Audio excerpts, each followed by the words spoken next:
1 semester of law school. 1 semester of criminal justice. 2 experts. I'm Kristin Pitts. I'm Brandy Egan. Let's go to court. On this episode, I'll talk about Andrea Yates. And I'll be talking about how a 20-year-old suburban Los Angeles drug dealer landed himself on the FBI's most wanted list. Whoa. Whoa is right. Okay, you had the most descriptive title And of all yours time. was like, I'm talking about Andrea Yates. Do you know Andrea Yates? I do. Exactly. I know. How do you describe her and not be tacky and horrible? Horrible mother. Yeah, I guess I could have said that. I'll be talking about a horrible mother. Not at all related. Just related in the sense that this is a mom story. Uh-huh. My mom called because she'd been listening to the podcast, and she said, you know, you and Brandy would be terrible on Shark Tank. Wow. Because you gave away 50% of your business to Norm. And I was like, hold on. No. We did not give Norm anything. No, there was no negotiation. It was a eminent domain situation. Right. Yes. He just snapped it up. Yeah, I'm pretty upset about it. Yeah, well, I tried to do some negotiations with him.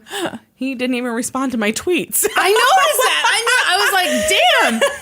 He treated you like a common troll. That's right. Kristin, I'm glad I have you here today. Are you going to have me here for like the next 5 years telling this story? Okay, yes. First of all, I believe this is the longest case I've ever covered on this podcast. So fucking get ready, get comfy. I hope you got on your stretchy pants. Yeah, you know I do. Whew.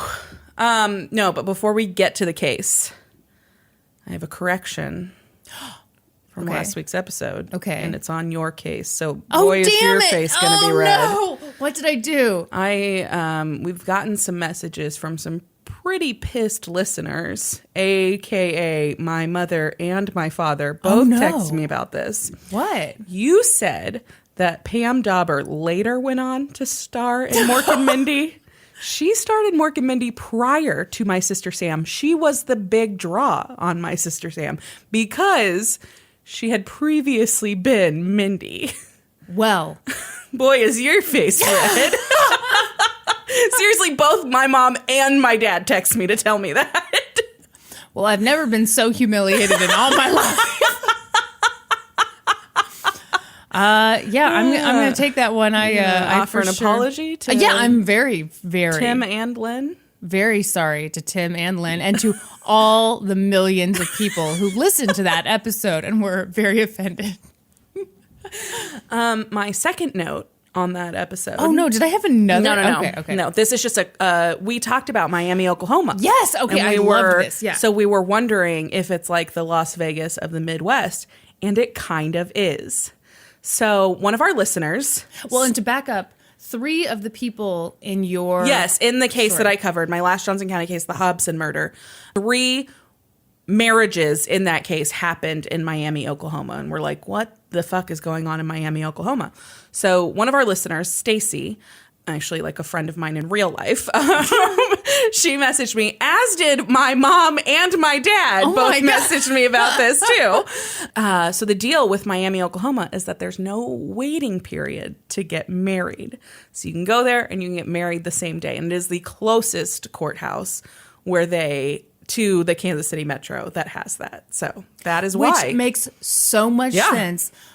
I thought it was the weirdest thing. So did I. Yeah. But it makes total sense. And there's like a whole bunch of like justices of the peace and stuff there because there is no waiting period. So there's all kinds of people performing same day ceremonies there. Is there still a waiting period in Kansas City? Oh, yeah. In Kansas, I know there is. I think it's 5 days. 3 days or 5 days. Were you and Zach just itching? Oh, yeah. Yeah. I think that might have been the crabs.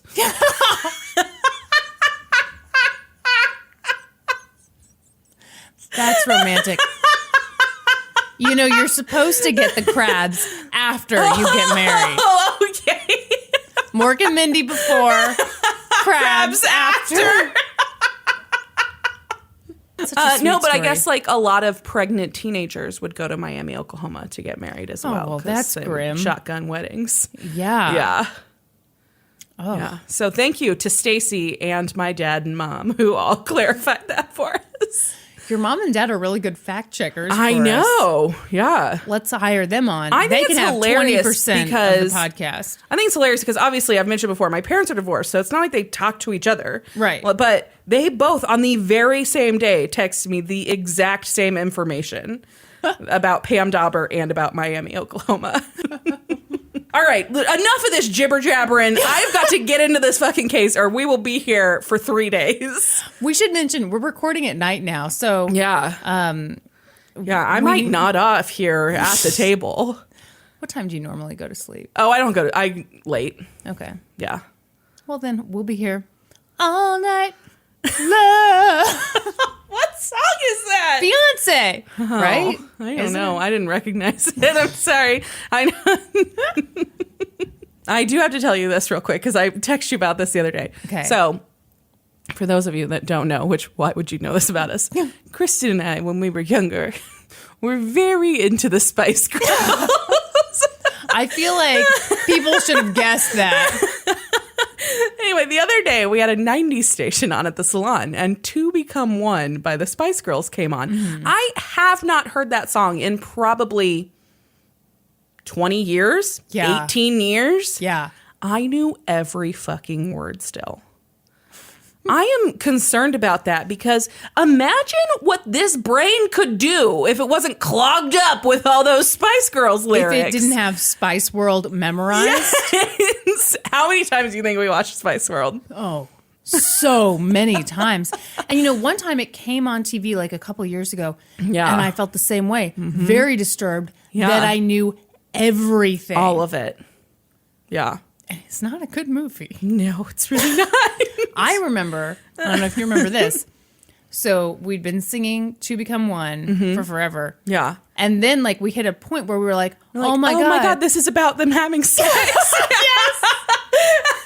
We had no idea that it was literally about sex. We were not very savvy kids. Yeah. In our defense, we were like 11 when we started listening to it. But have you ever heard anything more clear? And you're like, no, it's like tonight is the night when two become one. Yeah. I need someone like I've never needed love before. Gonna make love to you, baby. I mean, sorry, I spat because I was so excited. Fun fact for everybody keeping track. Put this in your notebook of fun facts about Brandy. Spice Girls cassette tape, first cassette tape I ever bought with my own money. Yeah. I'm going to cut that. It's embarrassing. As a personal favor to you. Okay. Enough of this, Kristin. All right. Let's talk about a drug dealer. Okay. Hold on, I'm making this big so I'm not distracted by the other shit on my screen. Pause for dramatic effect. I feel like I have the loudest margarita of all time right now. Yeah, should we maybe say that we're also drinking margaritas while we're recording? Which we don't usually drink alcohol while we record. But we did in the last episode, so what's did. happening? So I hadn't even finished one margarita yet. I'd had like half when I told Norman to go snuffle show. So we're off to a rocky start. It is rough right from the beginning. Okay. The majority of this information comes from two sources. One is an amazing article in Los Angeles Magazine. Yes, Los Angeles Magazine. Is that a thing? No question mark on the end. Yes. Okay. And the second is an episode of Dateline. A note here, though. This episode of Dateline is not actually available online anywhere. So the only form of it that is available is a transcript of it. So I haven't actually seen the episode. I've read the episode. Just for, full transparency here. Why would anyone need to know? I don't know. Where did you find the transcript? I don't know. I just found it. Man, okay. Okay. Are you ready? Yeah. Okay. Jesse James Hollywood. Oh, that's a made-up name. That is his real name on his birth certificate. In your fucking face, Kristin. I'm already wrong. Mork and Mindy came before my sister Sam. You ignorant slut.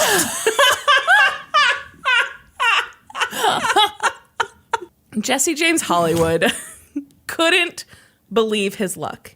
Here he was with a van full of his henchmen. Hench guys?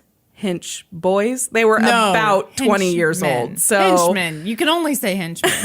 I like hench boys. I feel like Norman would vote for hench boys. Who cares what Norman would vote for? He votes for a lot of crazy stuff. So he's here with a van full of his hench boys, and they're on their way to find Ben Markowitz to teach him a lesson. Oh, no. And there, right in front of him, was Markowitz's 15-year-old brother, Nick, walking down the street.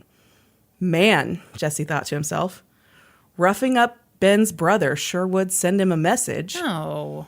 But snatching him? Yeah, that would surely get my point across. So it was August 6th, 2000, and Jesse had set out that day with the intention of showing Ben Markowitz who was boss. Jesse was a 20-year-old privileged kid from the West Hills suburb of Los Angeles. He was also like a mid-level pot dealer, and he thought he was hot shit. Naturally. He drove a tricked-out Honda Civic. Think like Fast and the Furious style.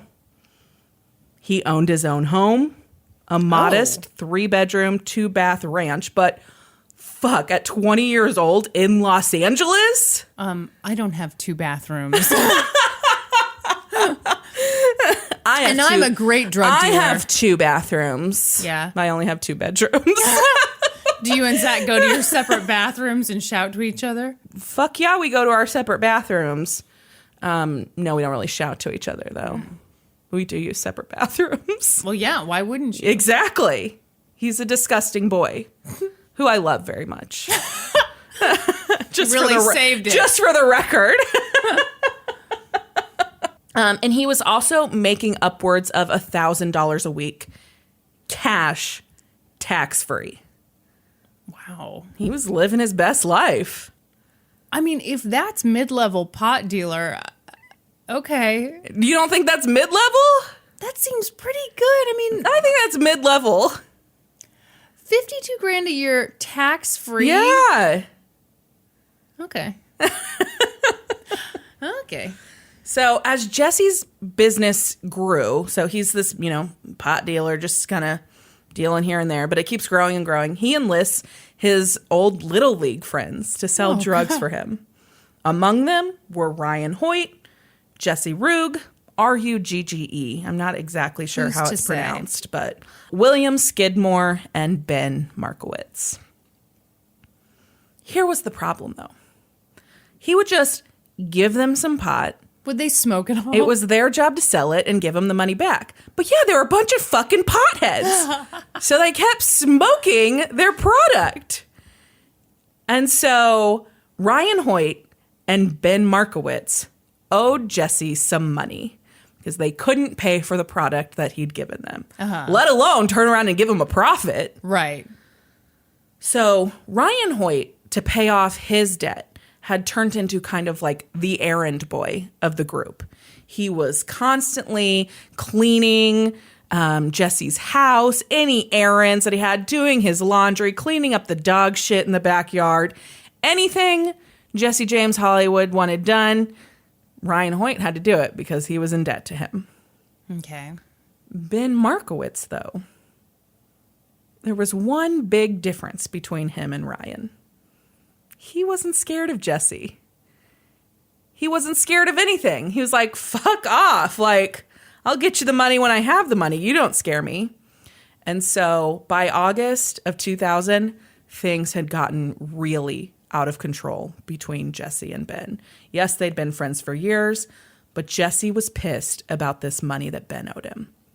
So one day, Jesse and his girlfriend went to the restaurant where Ben's girlfriend worked. They sat in her section, they ate, they drank, they racked up a bill of over $50, and then instead of paying, they wrote on the receipt, "Take this off Ben's tab." Ooh, that sucks. Yes. That sucks so bad. So Ben was fucking pissed. Yeah. And Ben was a little bit crazy.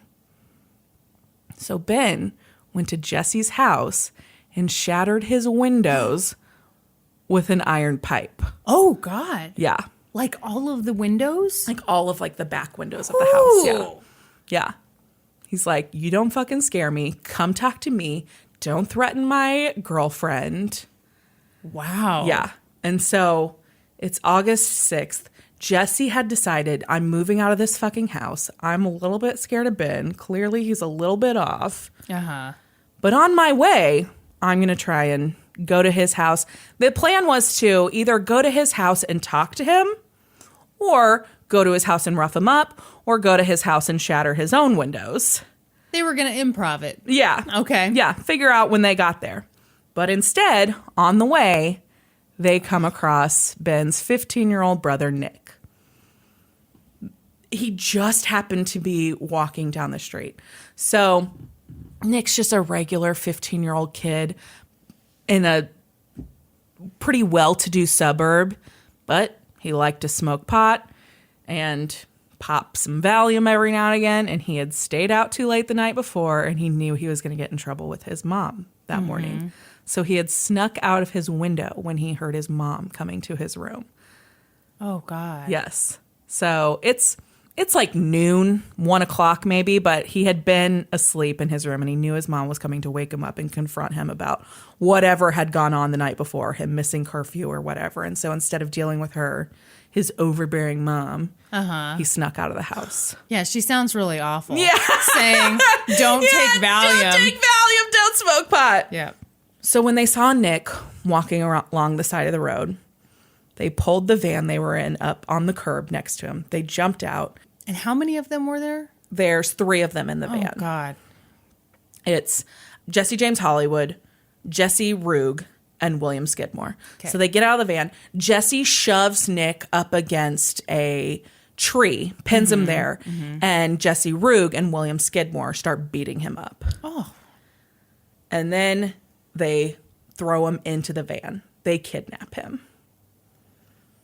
So when this happens, there's a mother driving home from church. Oh my with her 2 children in the car with her, and she sees this go down. And she's like, kids, we're going to remember this license plate. She doesn't have a cell phone. Yeah. So it's 2000. So No. yeah, not, I mean, people had them, but not everybody had them yet by that point. It's not like they are now. And so she and her kids chant the license plate number all the way home so that they remember it. Woman. Okay. Yes. Yes. She gets home. They call the police. She said, I saw this boy. He was getting beat up. And then 3 men shoved him into a white van. This is the license plate. I think this is a kidnapping. Whatever. Yeah. So this gets somehow coded wrong. And it gets dispatched as an assault rather than a kidnapping. And then the police go to the scene. They don't see anything there. And it's not followed up on at all. You're kidding me. Nope. Yeah. So he's been kidnapped. Someone witnessed it. Call the police. With the license plate number. And nothing happens. That's terrible. Over the next 60 hours, Nick would come in contact with up to 32 witnesses who knew he had been kidnapped, and they didn't notify the police because Nicholas appeared to be safe and having fun. So as soon as he got pushed into the van, he starts to panic. He's like, what's going on? Who are you guys? And then he recognizes who they are as friends of his older brother, Ben. Ben is actually his half-brother. Okay. It's his dad's son from a previous marriage. And he's 5 years older than Nick, so he definitely looks up to him. But there'd been a lot of tumultuous stuff in the family because Ben was into drugs and he was a little bit crazy and whatever. And so he hadn't been real welcome at the house, but Nick loved him. Okay. And so Nick's like, okay, I recognize these people. What the fuck's going on? And they tell him, hey, we're just gonna, hold you for a little while. We're trying to send Ben a message. He owes me some money. Here, smoke some pot. Here, pop a Valium. Like, you're cool. You're just gonna party with us for a little bit and we'll get you home safe tomorrow. And so he's like, okay, like, I know, I trust Ben. Ben will for sure, I'm sure that you guys just like call him, let him know what's going on. He'll get you the money. I'll go home. No big deal. How much money are we talking about? Should I reveal that to you now, or do you want to know what happens? No, you should not. Okay. Okay. An undisclosed amount of money at this point. Okay. So they take Nick initially to like a friend's house in Santa Barbara, which is just north of where they were, like, I think like 70 miles, so like an hour away. He stays there for a day. They were planning to go to some festival, whatever. They end up partying at like several different houses for the next couple days. And Nick is left on his own a lot of the time. Right. He's smoking pot. He's hanging out with girls. He's playing video games. He was super into video games. He loved GoldenEye. Oh, yeah. Okay. Played that all the time. His like screen name, like an instant messenger and stuff, was Remag, which is gamer backwards. Oh, wow. Yeah. Okay. Yeah. So he was super into video games. So he was like, they were drinking, they were smoking pot constantly. Like, not a bad time. Not a bad time. Okay. Not a bad time. And he was concerned at first, but they assured him, everything's cool. We're going to get this squared away with your brother.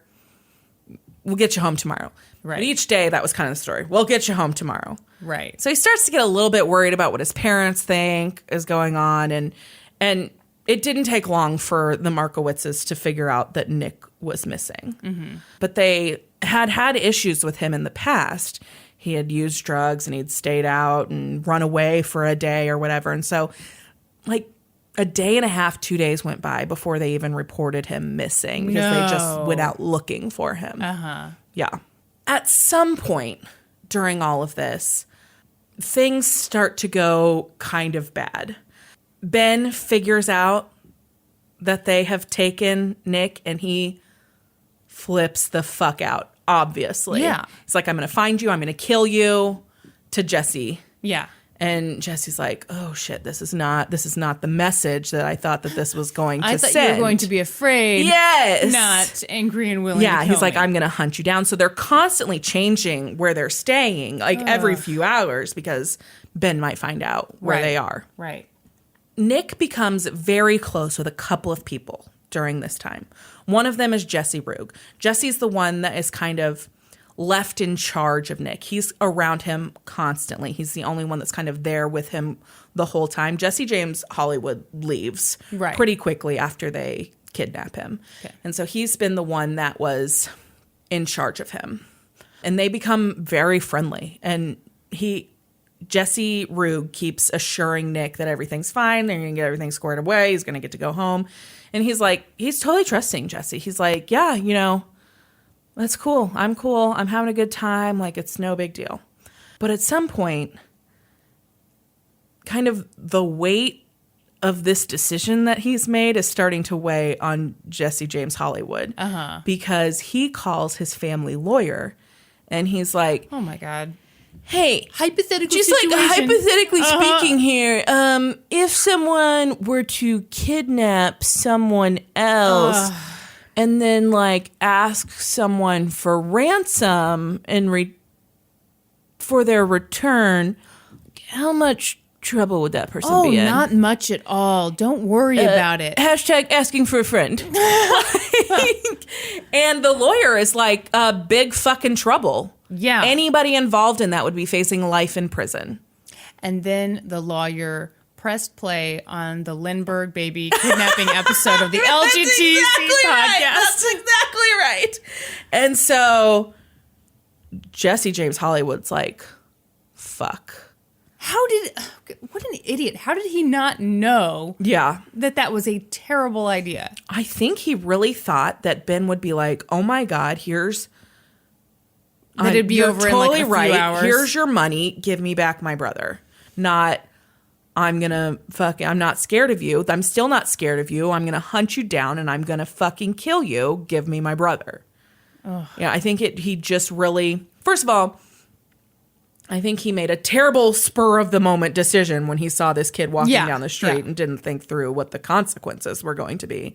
And then he totally misread what Ben Markowitz's reaction was going to be. So when he finds this out, that they're like in deep fucking trouble, he's like, I don't know what else to do. I think I got to get rid of this kid. What do you mean get rid of? What do you think I mean get rid of? No. Yeah. And so he gonna murder the kid? That's what I mean get rid of. Yes, Kristin. Thank you for decoding that. Okay, but that's so much worse. Yeah, it's fucking worse. Drop the kid off at home and pray for the best. So he calls Jesse Rugg. Jesse James Hollywood calls Jesse Rugg, and he's like, I think we got to get rid of this kid. And Jesse Rugg has become pretty attached to this kid by now. And he's like, what the fuck are you talking about? How about I stick $200 in this kid's pocket, put him on a bus, and tell him not to say anything? Yeah. And then in a few days, he comes home and tells his parents he ran away. Yeah. Perfect. Yeah, and Jesse James Hollywood's like, yeah, I think that'll work. Give me the night to think about it. But yeah, I think that's what we'll do. I think we'll do that tomorrow. And Jesse Rugg's like, great. So that night, he's like, great, Nick's going home tomorrow. Let's have a party. So they go and they rent a room at the Lemon Tree Inn because it has a big pool outside, and they throw a massive party. So this is where, I don't know, all of the people that they've already been partying with and new people, this is where the vast majority of these 32 witnesses see Nick, and they know the story. They know what's going on. They know that he's been kidnapped, but he's like, really, guys, it's cool. And they're like, are you really safe? Is everything okay? And he's like, really, it's cool. This is all going to get straight. I'm going home tomorrow. Like, it's really fine. Everything's fine. Don't worry about me. Yeah. He starts hanging out, like he's gotten pretty close with this kid, Graham Presley, during this time, who Graham Presley was like a 17-year-old kid, so pretty close to Nick's age.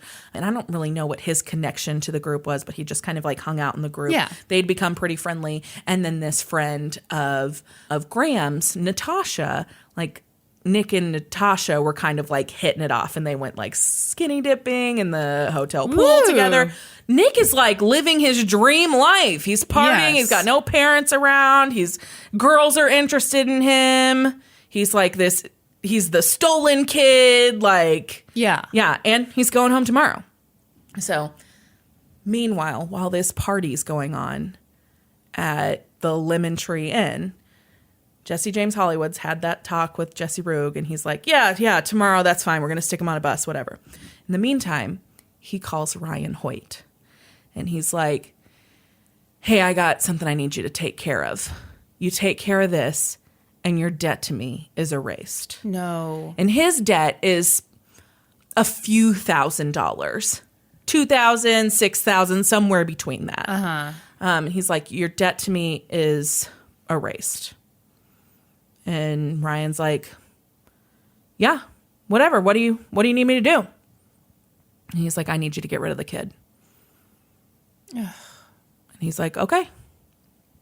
So that night hold on, I have no idea where I am. You love this story. I love this story.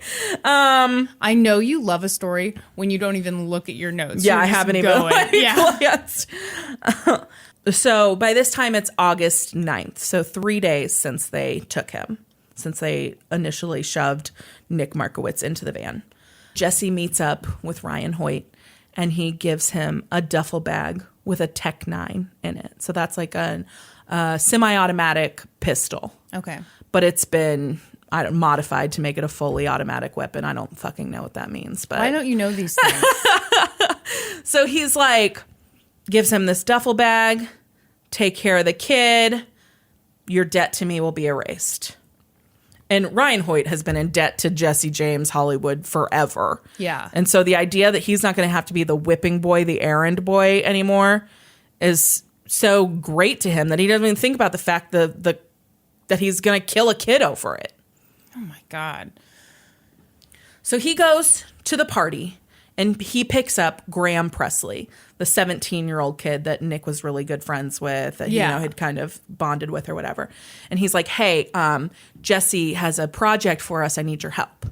And so Graham gets in the car with him, and they drive out to the Santa Ynez Mountains, Ynez. How do you think that's pronounced? Inez. I think so. Inez. So they drive out to the Santa Ynez Mountains, and they hike up this trail called the Lizard's Mouth Trail, and they go just like past this boulder kind of off to this area that they believe is remote. And Ryan Hoyt makes Graham Presley dig a grave. No. This 17-year-old kid. And he's like, hey, it's not me. This is what Jesse wants. Yeah. And so Graham does it because he's fucking terrified. Mm-hmm. So he digs this hole, and he knows what's happening. Yeah. They get back in the car. They go back to the party. And this time, Ryan and Graham pick up Nick and Jesse, and they go back. And Jesse is like, what's going on? He's talking to Ryan, and Ryan's like, this is what we got to do. This is what Jesse James Hollywood wants us to do. And Jesse's just like, he's freaked out, but he doesn't know what else to do. In the meantime, he's telling Nick everything's fine. He's like, no, we just got to go do this thing real quick. It's no big deal. Everything's fine. You're going home tomorrow, I promise.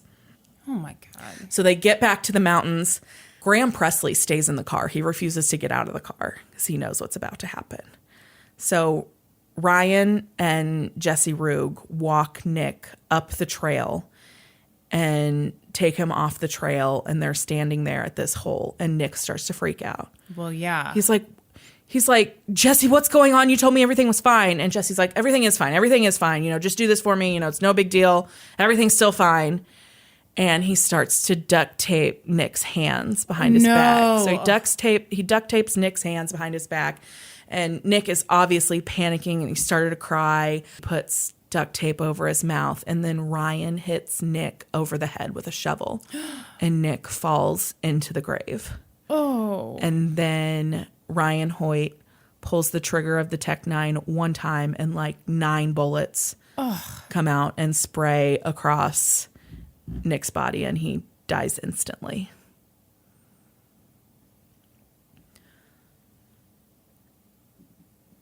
Jesse Rugg is traumatized by what's happened, but this is the cost of being in a group of drug dealers, is basically what he tells himself. I officially don't feel sorry for him. Yeah. Yeah. Yeah. Ugh. No, I agree. Ryan Hoyt is like fucking walking on sunshine because he's because he got out of free, a $2,000 debt. Yeah, he's free of debt. It could have been as big as $6,000, Kristin. I don't know. That changes everything. Yes. I'd kill 3 children for that. No, I would kill no children. So they're thinking that they have done this perfectly. Nobody's looking for this kid. They buried him in the perfect spot, very remote area of the mountains. They dug the hole at night, right? That is correct. Okay, then it's not remote because you think it's remote at night, but then the daylight comes. And you want to go home? You know what? I knew I was slipping into a song, but I could not figure out which one. But right, am I right? You're completely right. It turns out that this super remote area that they dug this hole is just like a couple of feet off the trail. Well, people stay totally on the trails, and That's they don't. Right. Nobody Look ventures anywhere. off of it. Yeah. So 3 days later, some hikers come across the trail when they are investigating a smell. Oh, no. So they're hiking. It's the fucking mountains in California. It's hot as shit. It's fucking August. Yeah. It's only been 3 days, but the sun has just done a number. Yeah. The smell is horrible. Wait, they didn't cover his body up? They did, but just like with a light layer of... Okay, yeah. Yeah.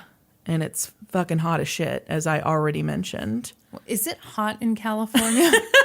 No, it's a fucking hot as shit. Okay.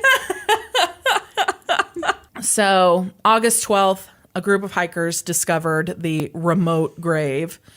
And so they smelled a smell. They were following like a swarm of flies. They see a bloody pant leg hanging out of this mound of dirt. And they immediately call police.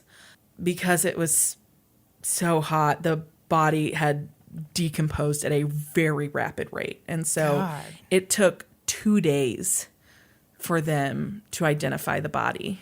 Oh. They were able to identify it by matching a partial fingerprint, because even his fingerprints had started to decompose.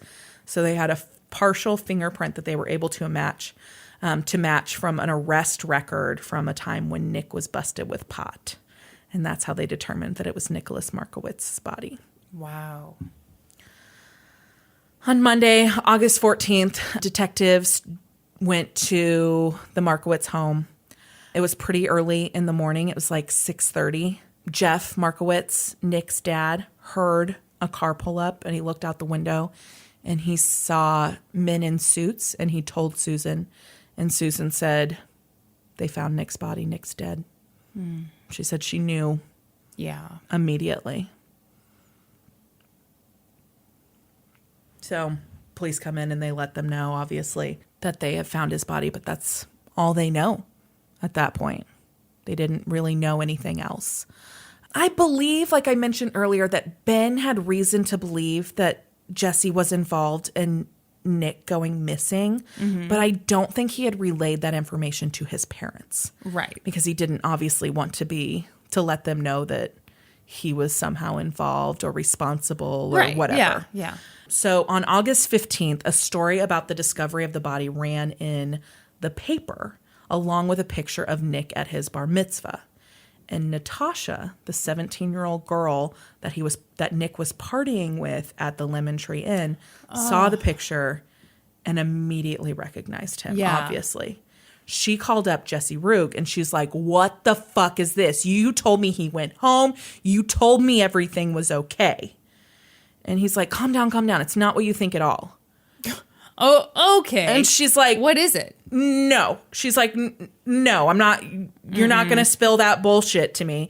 So she immediately went to her mother's law office. Her mom happened to be a lawyer. Oh, God. She went to her mother's law office and she talked to an attorney who arranged a grant of immunity for her. And by 4:00 that afternoon, Natasha was sitting in front of detectives telling them everything she knew. Wow. Yeah. She was like, nope.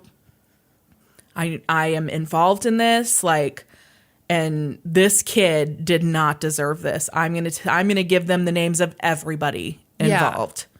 So the following day, August 16th, Jesse Rugg, Graham Presley, William Skidmore, and Ryan Hoyt were arrested. She'd given them their names up right away, and they all talked. They were attempting to minimize their role, and they were implicating each other. Yeah. Yep. But when police were making their arrests, they couldn't locate Jesse James Hollywood. It seemed he'd gone on the run. It turns out that in the days after Nick's murder, Jesse was making plans to skip town. He collected on old debts and drained his bank account of more than $24,000. 20 years old. Yes. Drug dealer. All right, fine. After draining his bank account, he drove to Palm Springs to pick up his girlfriend, Michelle, and then the two headed to Vegas, where they checked into the Bellagio. Oh, okay. Odd choice for someone wanting to lay low. Let's head to a place with the most possible surveillance cameras on the planet. Yes, yeah. But they only stayed there a day or two. By the time Nick's body was discovered, Jesse and Michelle had already hit the road for Colorado. Jesse had spent his childhood and early teen years there, and a good family friend still lived in the Colorado Springs area. Richard Dispenza was a high school football coach. He'd recently been named his high school's teacher of the year and was founder of a tobacco-free group at the school. And this was the family friend? Yep. Okay. When Jesse's father had learned of the discovery of Nick's body, he called Dispenza in Colorado and told him Jesse was in some trouble. So Richard prepared to let Jesse and Michelle stay with him for a couple of days. When the arrests of his posse were made in LA, Jesse knew authorities would be coming for him soon. And he was unsure how trackable his movements had been to this time. So Jesse put Michelle on a plane back to LA, and Dispenza put Jesse up at a Ramada Inn in Colorado Springs. Whoa. Upstanding citizen teacher dude. Yep. Is aiding and abetting? Yep. Okay. Jesse was still at that motel when Santa Barbara detectives knocked on Richard Dispenza's door the next day to question him. As you just said, Dispenza was a very well-liked and respected high school teacher, but he was also Jesse James Hollywood's godfather. So when detectives asked if he knew where Jesse was, he lied. Yes, I do know. He lied. Oh. He had the power to end the manhunt right then, but he decided to protect his godson. And it was a decision he'd ultimately pay for, as he later received 3 years of probation and 480 hours of community service for harboring a fugitive. That seems really light to me. I agree. I think it seems very light. I think that dude sounds like a dumbass, and he should lose his teaching license. Especially when you hear how long Jesse was able to stay on the run. Wait, did he lose his teaching license? I did not come across that information. I don't know. I feel like it would have said that he did, but it did not say that. Okay. On August 20th, after Dispenza had been paid a visit by detectives, Jesse left the motel on foot. He walked to the house of Chaz Salisbury. Chaz Salisbury. Sounds like steak. It does. Somebody say steak. What's that from? Deuce Bigelow. I did not see that movie. You're really missing out. No, I was kind of afraid you were about to tell me, yes, you did. We saw it together. I don't think we did. Okay. We might have. I don't think so. Time would be right, but... Time would be right. Yeah. Subject matter also right. Also right, yes. So he leaves the motel on foot. He goes to Chaz Salisbury's house. Chaz Salisbury was a childhood friend that he hadn't seen in years, and he just shows up at his doorstep. Jesse told Chaz and his mom some sob story about how he'd been mugged in Vegas and needed to get back there. So Chaz agreed to drive him. Yeah. I got mugged in Vegas. But somehow I'm here and I need to get back to Vegas. Yeah, I don't fucking know. Doesn't make any sense to me. For our international listeners, Las Vegas and Colorado are not close. Not close at all. Several hours apart. But Chaz, being a good old childhood friend, agreed to drive Jesse back to Vegas. You're kidding me. No. Yes. So they get in the car and they drive to Vegas. When Jesse and Chaz arrived in Vegas, though, Jesse convinced him to keep driving and take him back to L.A.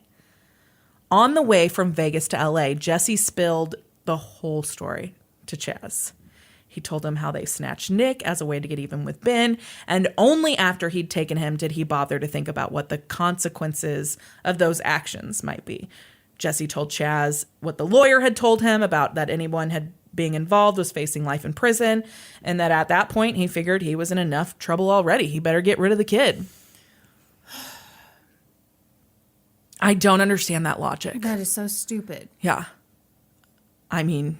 You really think you're going to get away with murder? Right. Yeah. And that's better than just taking the punishment? Exactly. I truly do not get the logic. Yeah. By the time they reached LA, Chaz was shitting his pants. Well, no kidding. He knew too much. He was like, am I wrapped up in this now too? Yes, you are, Chaz. And he knew what Jesse was capable of. Yep.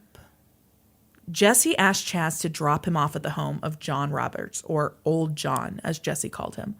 Old John was a family friend of the Hollywoods, and he was the kind of guy who knew how to get things. He was an old school Chicago guy with lots of connections. Old John was watching a baseball game on TV that day in August when he looked up to see Jesse standing at his front door. So Chaz drops him off at the door and he's like, skirt, skirt, getting the fuck out of here. So John is at home. He looks up. Jesse's standing at his front door. I believe there was a screen door open, and Jesse was standanding on one side of the screen door. So it's this door that you put on the outside of a regular door. I have no idea what you're talking about. So he sees Jesse standing there and he grabs him and he pulls him inside and he slams the door shut. Okay. And he's like, what the fuck are you doing here? Everyone is looking for you. Yeah. And he's like looking outside to see if anybody saw Jesse standing there. And it seemed like nobody had. John's official statement to police later would be that Jesse asked for a fake ID and a place to stay for a couple of days, but that John, of course, told him no. No, I cannot help you with those things, Jesse, and you may not stay here. Please leave. Was he busy reading his Bible when Jesse walked in? Right. So a week after Chaz had dropped Jesse off at John's and then skirted out of there, the Santa Barbara County Sheriff's Office showed up at John's house with a search warrant. They rang the bell, and they believed that they could hear voices inside, but no one came to the door. So they called in the SWAT team, and just as the SWAT team was about to force entry into the home, old John came out claiming to have been asleep. Yeah, I'm sure. So the FBI swarms in, or I guess it's the Santa Barbara Sheriff's Office. Get it right, Brandy. I'm sorry. I like the idea of the FBI swarming in, but they're not involved yet. Okay. So the SWAT team swarms in. They probably, even though the door's open now, I think they bust through windows. Absolutely. Yeah. Go down the chimney. That's absolutely Santa Claus style.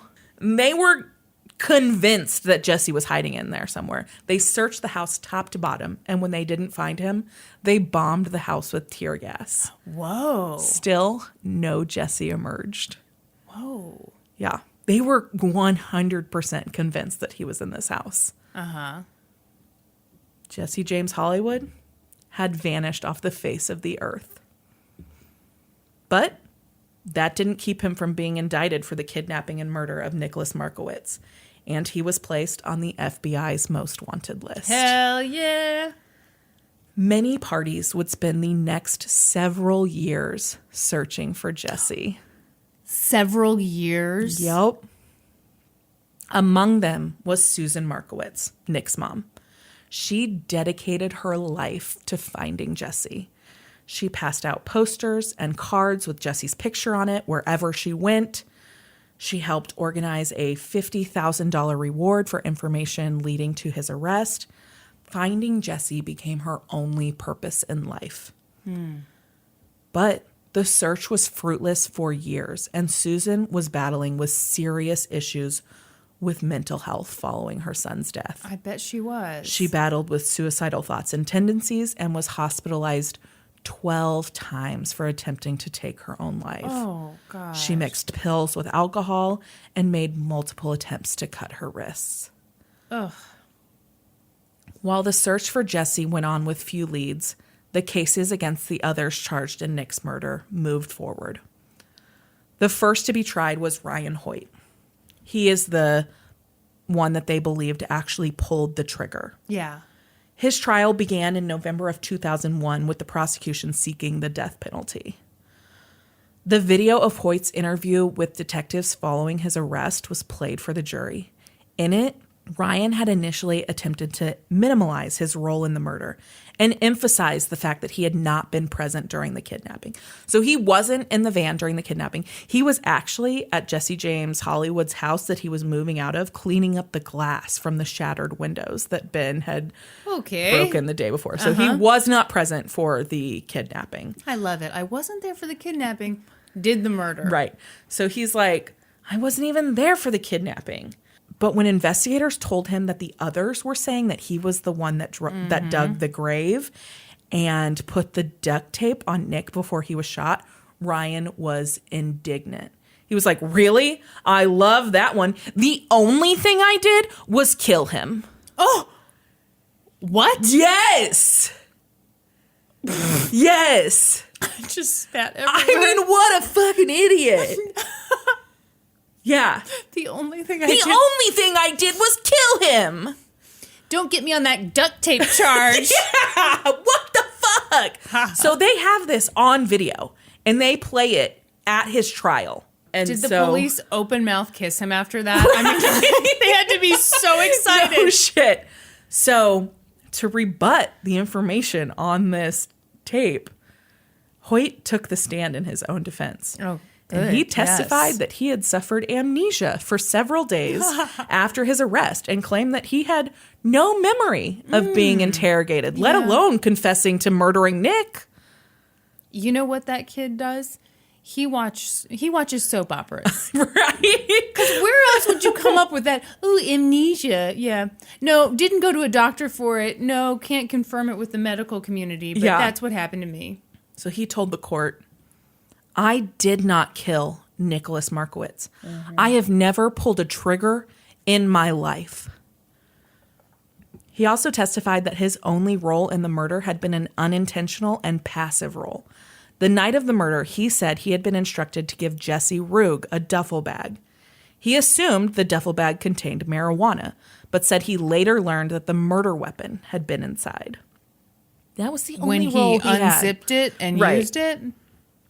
He said, I feel guilty about it because whether I knew it or not, I brought the means to this kid's end.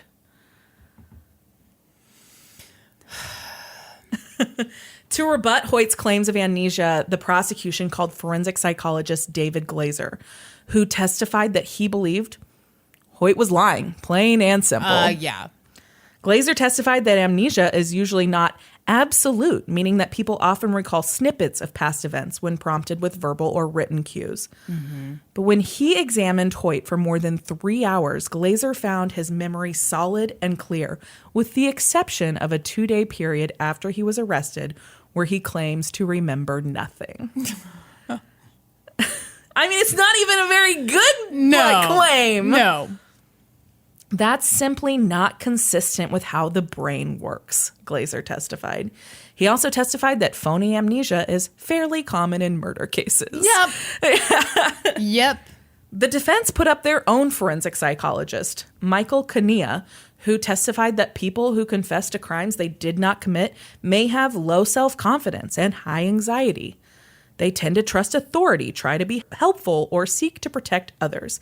He believed that Hoyt fit this profile. I mean, I believe that over amnesia. Too. Yeah, same. I don't believe that it was a false confession, though. No, I don't either. As for the amnesia, Kania conceded that the complete memory loss Hoyt described was very unusual, but he said it could have resulted from the emotional trauma of being arrested and questioned. Doubt it. Yep. Ryan Hoyt's trial lasted 3 weeks, and on November 20th, 2001, after 8 hours of deliberation, a jury found him guilty of kidnapping and first-degree murder. He was sentenced to death and currently sits on San Quentin's death row. Jesse Rugg was the next to be tried, and in May of 2002, he was found guilty of aggravated kidnapping for ransom with special circumstances, but was acquitted of murder. In September of that year, he was sentenced to life in prison with the possibility of parole after 7 years. Wow. His initial bid for parole in 2008 was denied, but in July of 2013, he went in front of the parole board again, and this time they voted for his release. They said he showed genuine remorse for his crime and no longer posed a threat to society. Due to the violent nature of the crime in which he was involved, California Governor Jerry Brown asked them to review the case again. And in October of 2013, they again voted to release Jesse Rugg. On October 24th, 2013, Rugg was released from prison after serving 11 years. How do you feel about that?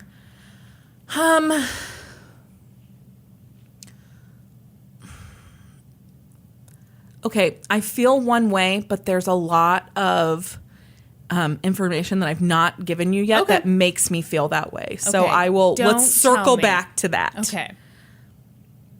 When we'll actually circle back to it, we will not pull a Kristin. Don't worry, we'll totally talk about it later. Sorry. Or will we? Susan Markowitz was outraged by Rugg's release. She said it was unacceptable and that it simply wasn't fair that his parents would get a reunion that she never would. I think it's easy to understand her feelings there. Yeah. William Skidmore, who was present for the kidnapping but not the murder, took a deal in September of 2002. In exchange for his guilty plea, he was sentenced to just 9 years in prison. He was released in April of 2009 after serving just under 7 years. Graham Presley, who was just 17 at the time of the murder, was the next to be tried. Graham's case was interesting because he had not been present for the kidnapping, and he had become perhaps the closest to Nick during that time that they had held him captive.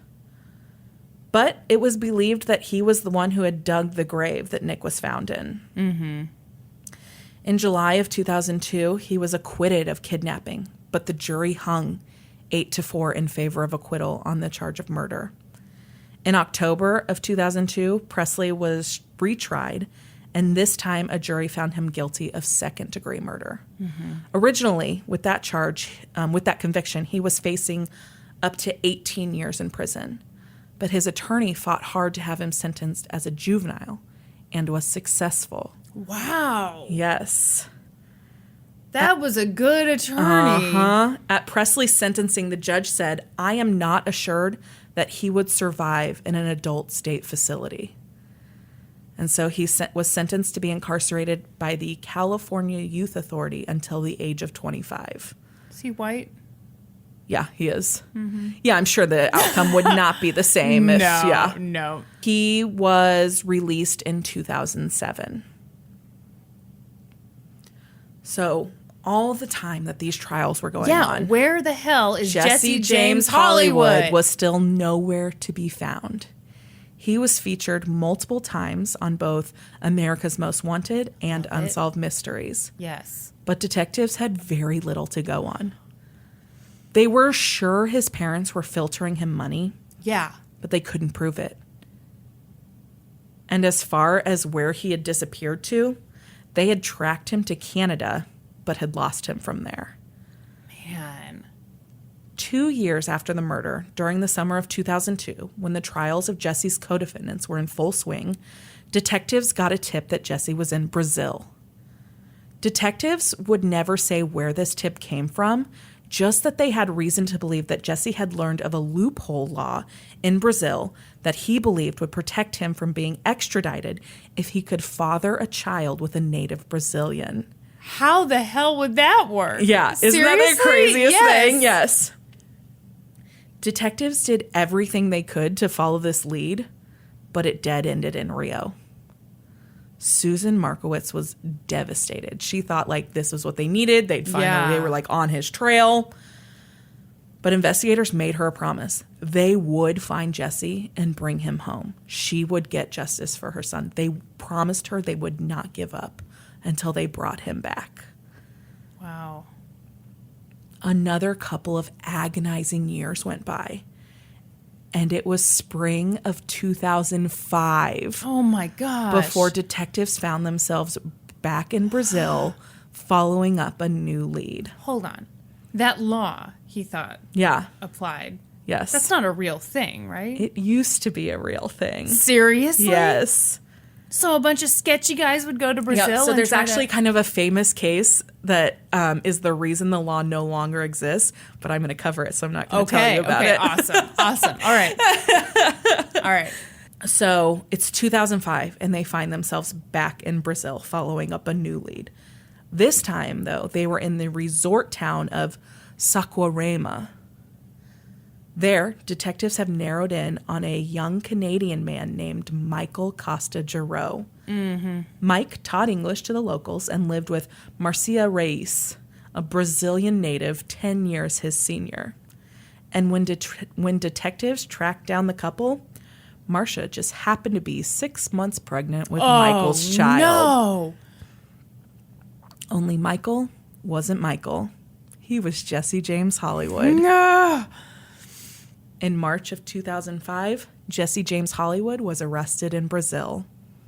Jesse attempted to argue that he couldn't be extradited because Marcia was pregnant, but detectives informed him that not only had that loophole law he'd heard of changed, he'd also entered the country illegally on a fake Canadian passport, so he wasn't protected at all. This kid's information is way off. He thinks kidnapping is no big deal. No kidding. He thinks he can go to Brazil and impregnate someone and be all good. Yeah. Wow, okay. So they had gotten this tip that he was in this resort town. And so they'd actually contacted this Mike Giroux pretending to be his cousin. Uh-huh. They like called him and said that it was like Jesse James Hollywood's cousin. Yeah. And that she was going to come visit him. Uh-huh. And he was like, okay, yeah, come visit me. Like they posed very well as this fake long lost cousin that he was somewhat familiar with. And so they set up a meeting at some mall in Brazil. Oh my God. And he went there to meet her and they were able to take him into custody. I love it. Yes. So he finds out he's not protected at all. So they bring him back to the United States. And the Markowitzes were thrilled that they'd finally get the justice that they had been hoping for 5 years now. Yeah. But trying Jesse James Hollywood for the murder of Nicholas Markowitz would be anything but quick. The biggest delay came from Hollywood. The place, not the person. What? In the time between the completion of the other trials and the capture of Jesse, a movie about the case had been developed. Though the movie changed the names of everyone involved, it stuck very closely to the facts of the case. Mm-hmm. The reason it was able to do so was because the prosecutor, Ron Zonin, was serving as an unpaid consultant on the film and had supplied all of the case files. The Markowitz family had also been working with director Nick Cassavetes on the movie. When asked about this by Chris Hansen, who does this episode of Dateline, which it's a good thing I didn't have to watch it because I don't like Chris Hansen. You don't like Chris Hansen? I do not like Chris Hansen. I know you love Chris Hansen. I like it when he's got his printouts of all the creepy things. Don't like Chris Hansen. He's like... Well, there's that guy you really hate. Josh Mankiewicz. Yeah. Fucking hate Josh Mankiewicz. Chris Hansen right under there. What is it that you don't like about Chris Hansen? I don't know. Just really don't like him. Smug? Yeah. Yeah. Yeah. He's smug. He is. He's very smug. Man, so it's like Josh Mankiewicz, Chris Hansen, and then fucking Keith Morrison's way up here. Just, my arm doesn't even reach far enough to show you how high up there Keith Morrison is. You're upset with your stubby little arms. That's right. So, this movie is being developed. The prosecutor's giving the director all of the case files for this all of the trials. And the Markowitz family is working with them. And so when Chris Hansen asked them about it, Jeff Markowitz, Nick's dad, said that he knew the movie was likely to glamorize the bad guy because that's just how movies work. But he hoped that at the very least, the tragedy of their son's death would come across in the film. Mm-hmm. This movie is Alpha Dog. It stars Justin Timberlake, Emile Hirsch, Anton Yelkin, Sharon Stone, and Bruce Willis, just to name a few. And Such a good movie. I remember 100% sure you've never seen it. You know, it was in theaters, obviously, and I remember going to the theater. You've never seen this movie. So I have seen this movie probably 25 times. Seriously? Zach and I... This movie came out while Zach and I were dating. It was before we were married. Oh my gosh, we loved this movie. We watched it all the time. I have never heard of it. It's really good. I believe it. So this is what I didn't say earlier. So what I was going to say earlier, my opinion of Jesse Rugg is greatly influenced by this movie because it paints him as a very sympathetic character, and he's played by Justin Timberlake. I knew you were going to say that. So that's why I can't really give you a clear opinion of what I think of him, because based on just how he is portrayed in the movie. Yeah, which you've seen a million times. I think that, he truly was very remorseful about what happened, and it's not how he wanted things to happen at all. But I don't know that that's true in real life. Maybe he got off super fucking easy. I don't know. Yeah.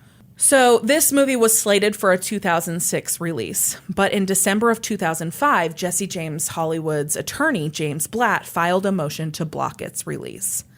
Blatt said that the ability for his client to get a fair trial would be greatly impacted by its release, especially since the prosecutor assigned to his client's case had contributed to it. And should a juror see the film, it would greatly impact their ability to remain impartial. Okay. Yeah. The motion to block the movie's release was denied. Mm-hmm. But the prosecution did agree to dismiss any potential juror who had seen the film. Yeah. I think that's fair. Yeah. Yeah. Next, the defense filed a motion to get prosecutor Ron Zonen, Z-O-N-E-N. Why do you always ask me how? How would you pronounce it? I'm always I think wrong. Zonen. Zonen. So they filed a motion to get prosecutor Ron Zonen removed from the case, stating that his involvement in the film created a conflict of interest.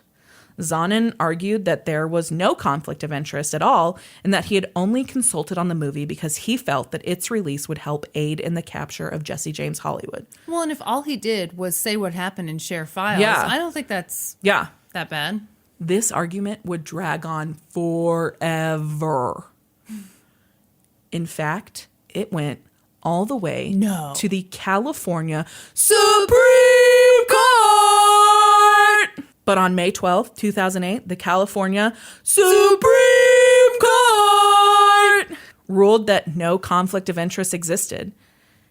And Senior Deputy DA Zonen was free to prosecute the case.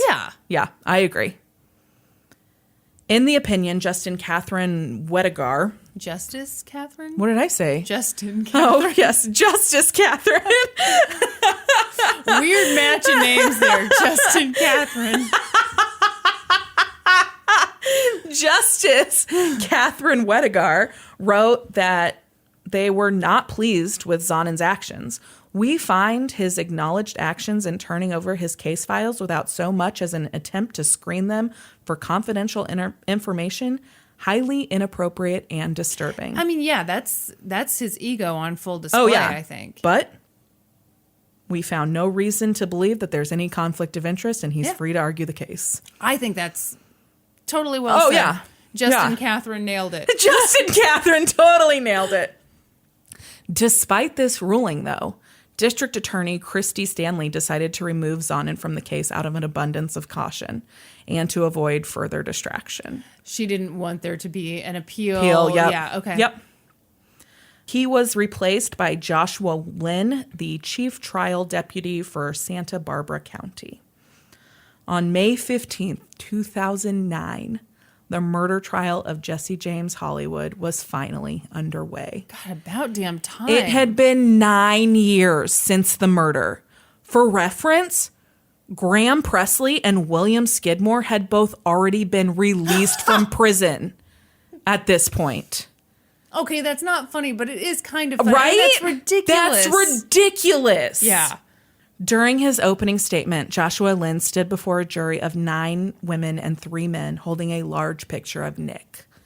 He told them that Nick was just a regular teen trying to find his place in life. Yes, he smoked marijuana.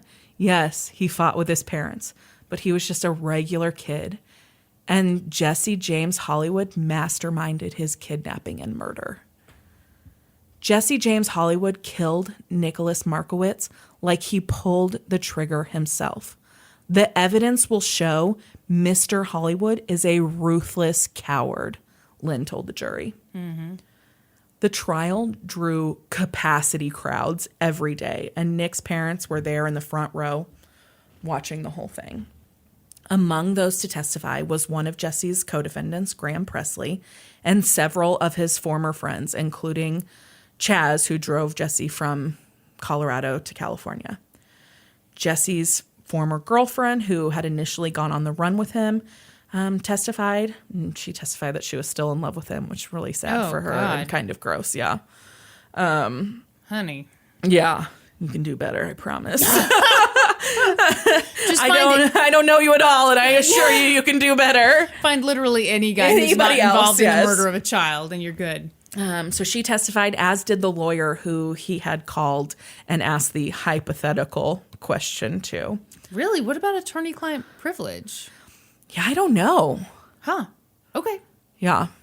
That is an interesting question. Thank you. Yeah. And yet we don't have the expertise to answer that. Maybe both your mom and dad. Yeah, will they'll text probably text me and fill me in.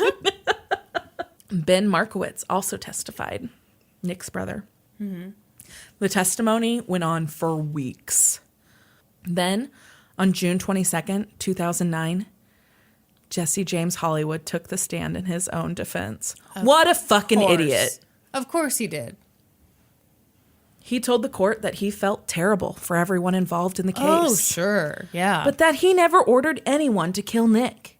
He testified that after Ryan Hoyt had killed Nick, he had called Jesse and told him that he and Jesse Rugg had fucked up, that they'd done something bad. Oh, yeah. Yeah, I'm sure that's exactly how that went down. Yeah. I'm sure Ryan Hoyt took it upon himself to kill that fucking kid. Yeah. The kid that's cleaning up, you're the guy that's cleaning up the dog shit in your backyard. I'm so sure. Yeah.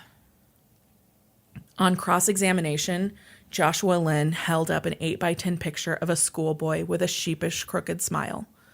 "Who's this a picture of?" he asked Jesse. "It's a picture of Nicholas Markowitz," Jesse answered. "Do you realize that in your 3 hours of direct examination today, you rarely mentioned Nick's name?" Lynn asked him. And Hollywood stammered but didn't really answer. Mm-hmm. And Lynn continued on. "How much force did you have to use when you pinned Nick up against that tree and let Rugg and Skidmore punch on him before throwing him in the van?" Jesse answered, "I had to use a significant amount of force. Nick is taller than me." "Nick was taller than you," Lynn corrected. "He was taller than you, Mr. Hollywood." I think that's pretty good. Good. Yeah. That's really good. Yeah. Closing arguments took place on July 1st, 2009. Joshua Lynn stood in front of the jury and called Jesse James Hollywood a child killer and king of the thugs. He asked the jury to deliver justice, saying the case was not really about the defendant at all, that it was about a 15-year-old boy named Nicholas Markowitz who would still be alive today if it weren't for a chance meeting with Jesse James Hollywood. God, that's so sad. Oh, it's so sad. Before concluding, Lynn held up 3 gruesome pictures of Nick's bullet-riddled body as it lay in the shallow grave. "Look at Nick Markowitz," he told the jury. "This is what was left of Nick." The jury began deliberating on the case on July 3rd, and Wednesday, July 8th, they returned with a verdict. Wow, they took a long time. There was a weekend in there, so... Oh, okay. They did deliberate for a few days, but there was a weekend in there. They found Jesse James Hollywood guilty of first-degree murder with special circumstances, and they also found him guilty of the kidnapping. The special circumstances conviction meant he was eligible for the death penalty. The penalty phase began on July 13th, and the defense put forward several character witnesses for Jesse, including his mother and grandfather, who testified that he was a good person with a kind soul. But Judge Brian Hill instructed the jury not to base their sentencing decision simply on the sympathy they might feel for the defendant's family. Yeah. In contrast, Nick's family delivered victim impact statements to the court. Ben Markowitz sobbed on the stand, riddled with guilt for his responsibility in his brother's death. "He trusted me," he said through tears, "and looked up to me like my son does now. Oh. It's just then I was such a piece of shit that I didn't respect it."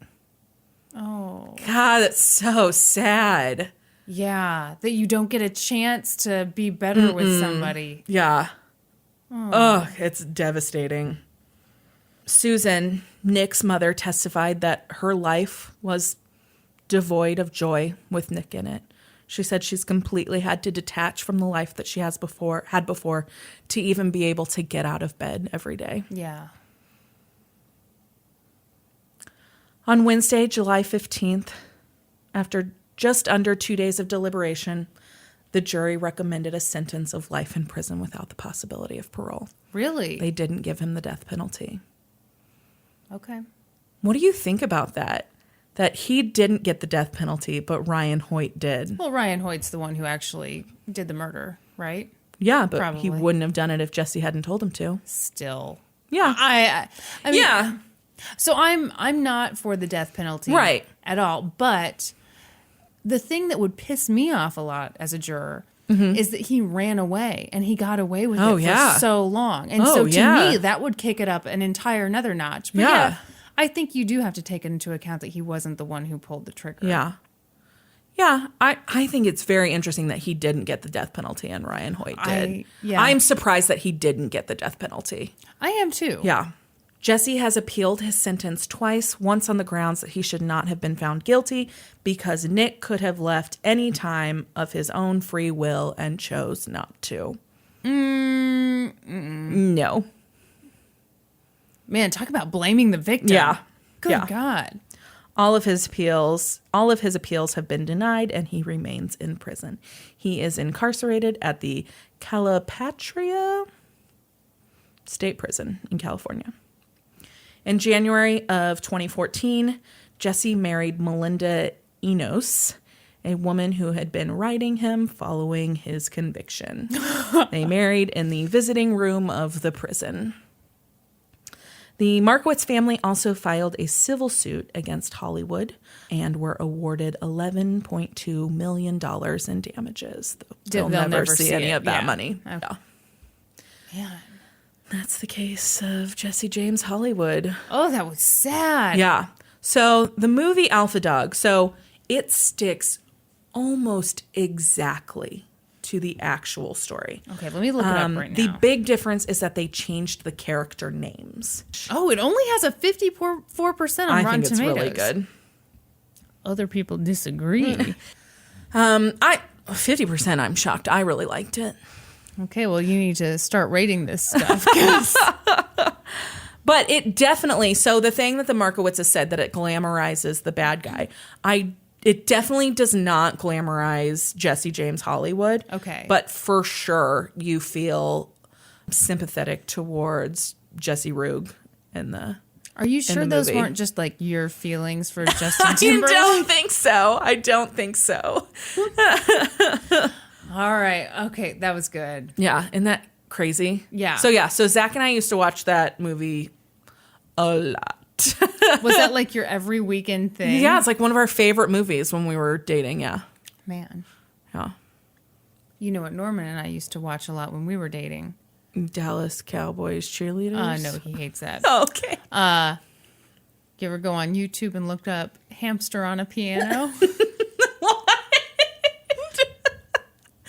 It's this hamster that's on its back on a piano eating popcorn, and there's this song that goes along with it.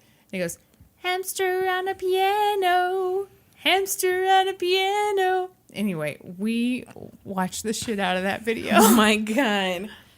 Oh, that's interesting. I guess I'll have to see it. What do you think? Longest case I've ever covered? I don't know. I mean, hang on. It's my longest episode write-up to date for sure. Whoa. Word count wise. We've been talking for an hour and a half. Yeah. Now, granted, we started a little early with the chit-chat. Yeah. That's a lot. Yeah, it was a long case. It was good, though. Thank you. I definitely have to pee. Had you heard of that case? No. Okay. No. Okay, go pee. I mean, I love that movie and all. Shut up! Why are you looking like that? I don't know. I think I've had too many margaritas. 1.5. Are we a couple of lightweights? We definitely are. Well, so spoiler alert, you know what this is about. Do you think everyone knows what it's about? I think so. It's a pretty high profile case. So I almost did this when I did my mom series. When I was doing this one, I texted you because I was like, this has Brandy written all over it. Yeah, it was a little too depressing for me. Well, you know how I sometimes okay. I found this one in a funny, upbeat way. Oh, great. Explain that. You're going to have to wait till the end. Okay. And I swear I will get to it. Okay. But yada, yada, yada. I found it in this funny way. I was like, oh, well, that'll be kind of fun. And then I looked it up and was like, oh, shit. Oh, geez. But then I was in too deep. Yeah. So here we go. Yeah. So first of all, some shout outs to thoughtco.com, which is a site I'd never been to before, but they had a really good profile on Andrea Yates. And also there was a show that I'd also never heard of called Mugshots, and they did an episode of Andrea Yates. Yeah. So those two things. TV show called Mothers Who Drown Their Children. Oh God.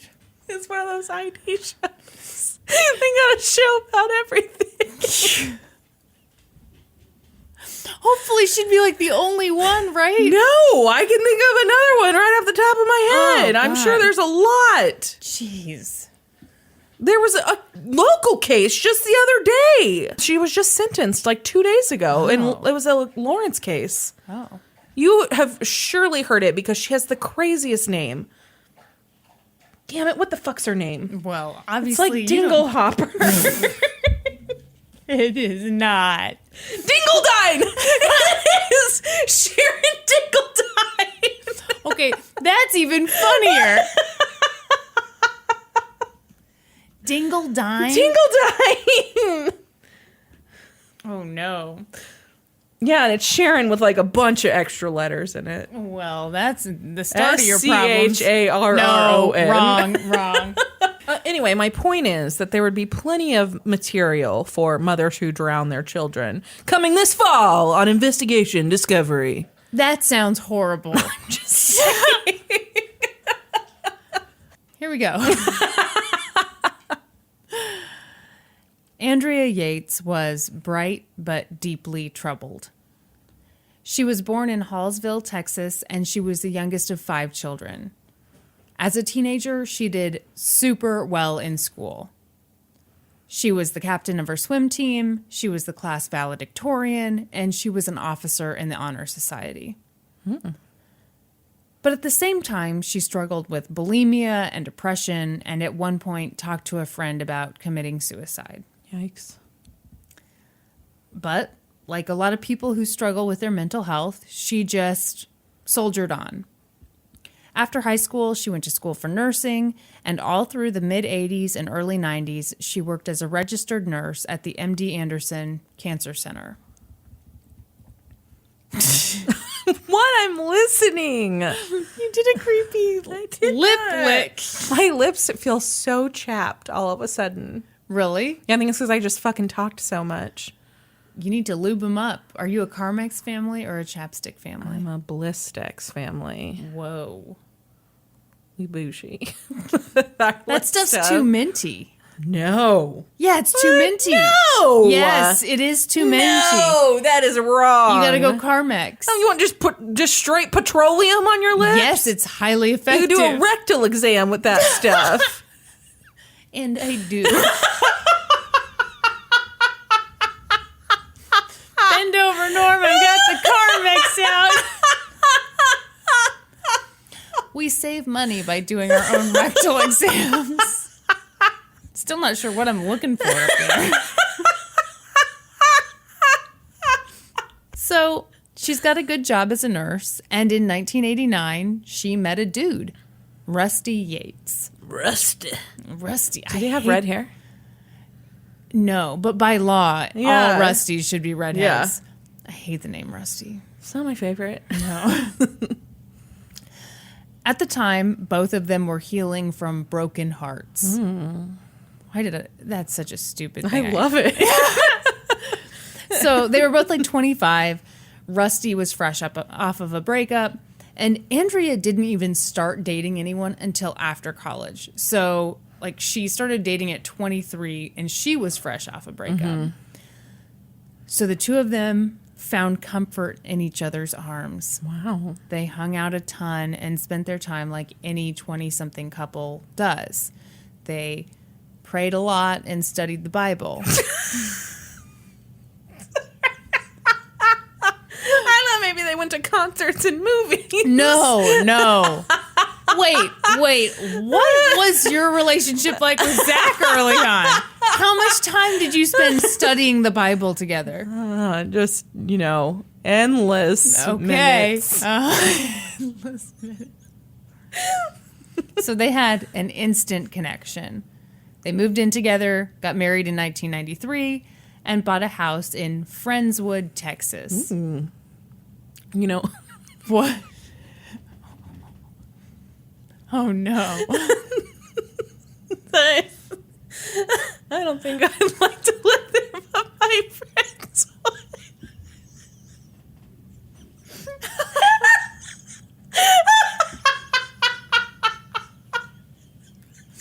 Okay, this is reminding me of the thing you sent me this week. It's the meme of Kermit passed out because he laughed at his own joke.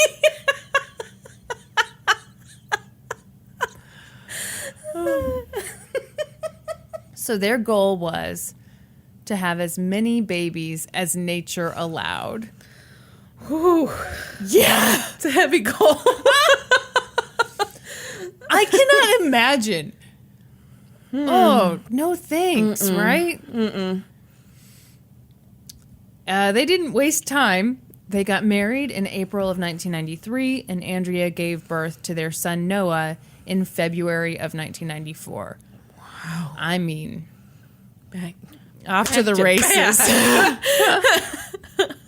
At this point, Rusty got a new job in Florida, so they moved out of their 4-bedroom house and into a 38-foot travel trailer in Seminole, Florida. Do you ever watch Squidbillies? I have seen it before, yes. The granny on there always calls it semen holes. And I had to tell myself not to call it semen hole.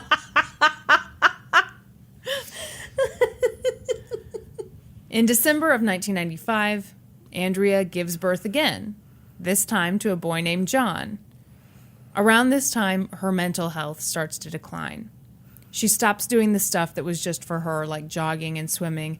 And oh, by the way, she's living in a 38-foot travel trailer. Just saying. With 3 fucking babies. Yeah. Whew. Wait, are they at 3 yet? Hold Yeah. on. No. They've got their son Noah. They've got a boy named John. No, they've just got 2 right now. No, you already told us 2, and then you said... No. Hold on.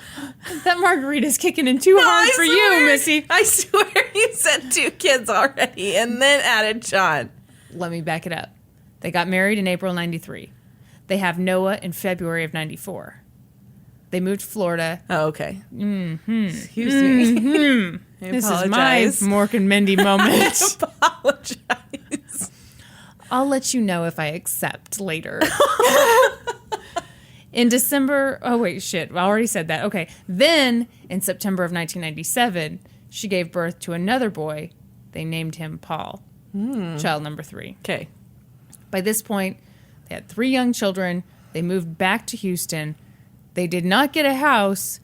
They moved into a 350-square-foot bus that was built in 1978. Why?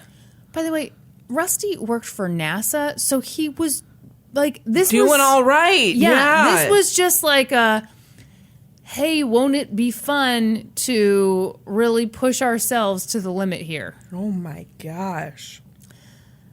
Rusty bought the the bus. I heard it was a bus. It was a bus. I heard they had 3 children and it was a bus. See, I would call it an RV, but whatever. Everybody else is calling it a bus. Potato. Either way, you don't want to live in it with your thousands of children. No. Rusty bought the bus from a traveling minister named Michael Warnecki. Yes. Yeah, that's exactly how that's pronounced. Rusty and Michael had known each other since the mid-'80s. And Michael was a bit of a kooky dude. Rusty thought some of Michael... How kooky was he? He was so kooky that he thought all women were sluts and Jezebels. I'm sorry. Was that not as light as it was supposed to be? I don't think so. So, Rusty thought that some of Michael's religious views were a bit much, but not Andrea. Andrea was all in. Michael preached that the role of women is derived from the sin of Eve, and that bad mothers who are going to hell create bad children who will go to hell. Oh my gosh. Yes, that's just the way the cookie crumbles, huh? Oh, Lord. He also believed that medicine and doctors were evil. He believed that today's churches kind of suck and that they can't really save anyone. I think they're all a little too liberal for his taste. Ooh. Andrea was like, yep, nothing insane about that. I'm right there with you. By the way, this episode of Mugshots, they showed some footage. This guy would make videos of himself with like a devil mask on. Oh my gosh. Very weird. Very weird. She got so into this guy's worldview that her family and Rusty's family started to worry. Then, in February of 1999, Andrea gave birth to their fourth child, Luke. Somewhere in all this, Andrea and Rusty decide that they're going to homeschool the kids. And by they, we mean Andrea. I'm not the least bit surprised by that. And by the way, she was also doing a lot of caregiving for her father, who had Alzheimer's. So, shit sandwich on top of shit sandwich. Yeah. It's at this point that Andrea breaks down. On June 16th, 1999, Andrea called Rusty and said, "I need you to come home right now." When he got home, he found Andrea shaking and chewing her fingers.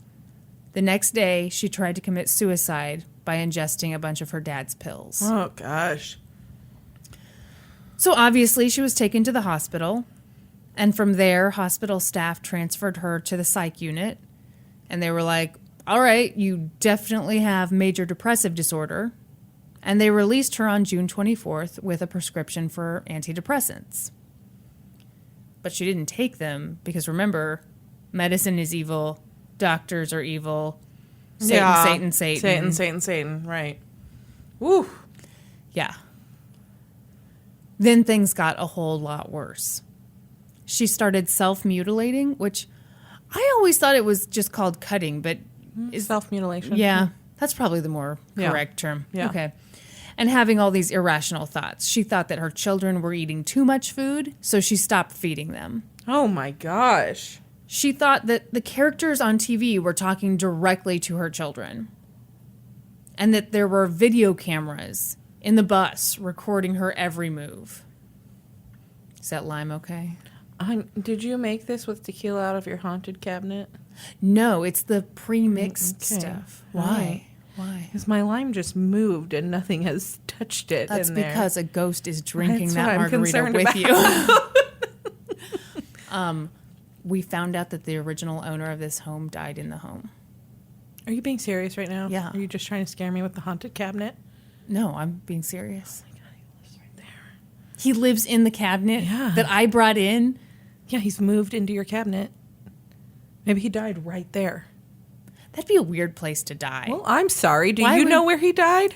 I mean, I would assume you die on a couch in bed, not in the corner of the dining room. Maybe a couch was set up right there. Why would there be a couch in the dining room? I don't know. Maybe in his old age, they converted this into his hospital room to care for him, and he died in his hospital bed right there. He wasn't very old. Oh, Sorry, that was my haunted house noise. It wasn't very good. It's terrible, in fact. Worst haunted house noise I've ever heard. I will take it. So, now here we go. Oh, shit. Well, I guess it wasn't super light talking about a dead man in my house. Is it going to get heavy right now? Yeah. So on July 20th, she held a knife to her throat and begged Rusty to let her kill herself. Oh my gosh. I know. This poor woman. I mean, it was terrible. all too much. Yeah. So she goes back to the hospital and stayed there for 10 days. While she was there, she was put on an antipsychotic drug, and Rusty was so relieved by the results. He felt like he had the old Andrea back. Before Andrea was released, her psychiatrist, Dr. Starbranch, put her on outpatient care and prescribed her another drug. And she said, hey, do me a favor. Don't have another kid. Mm-hmm.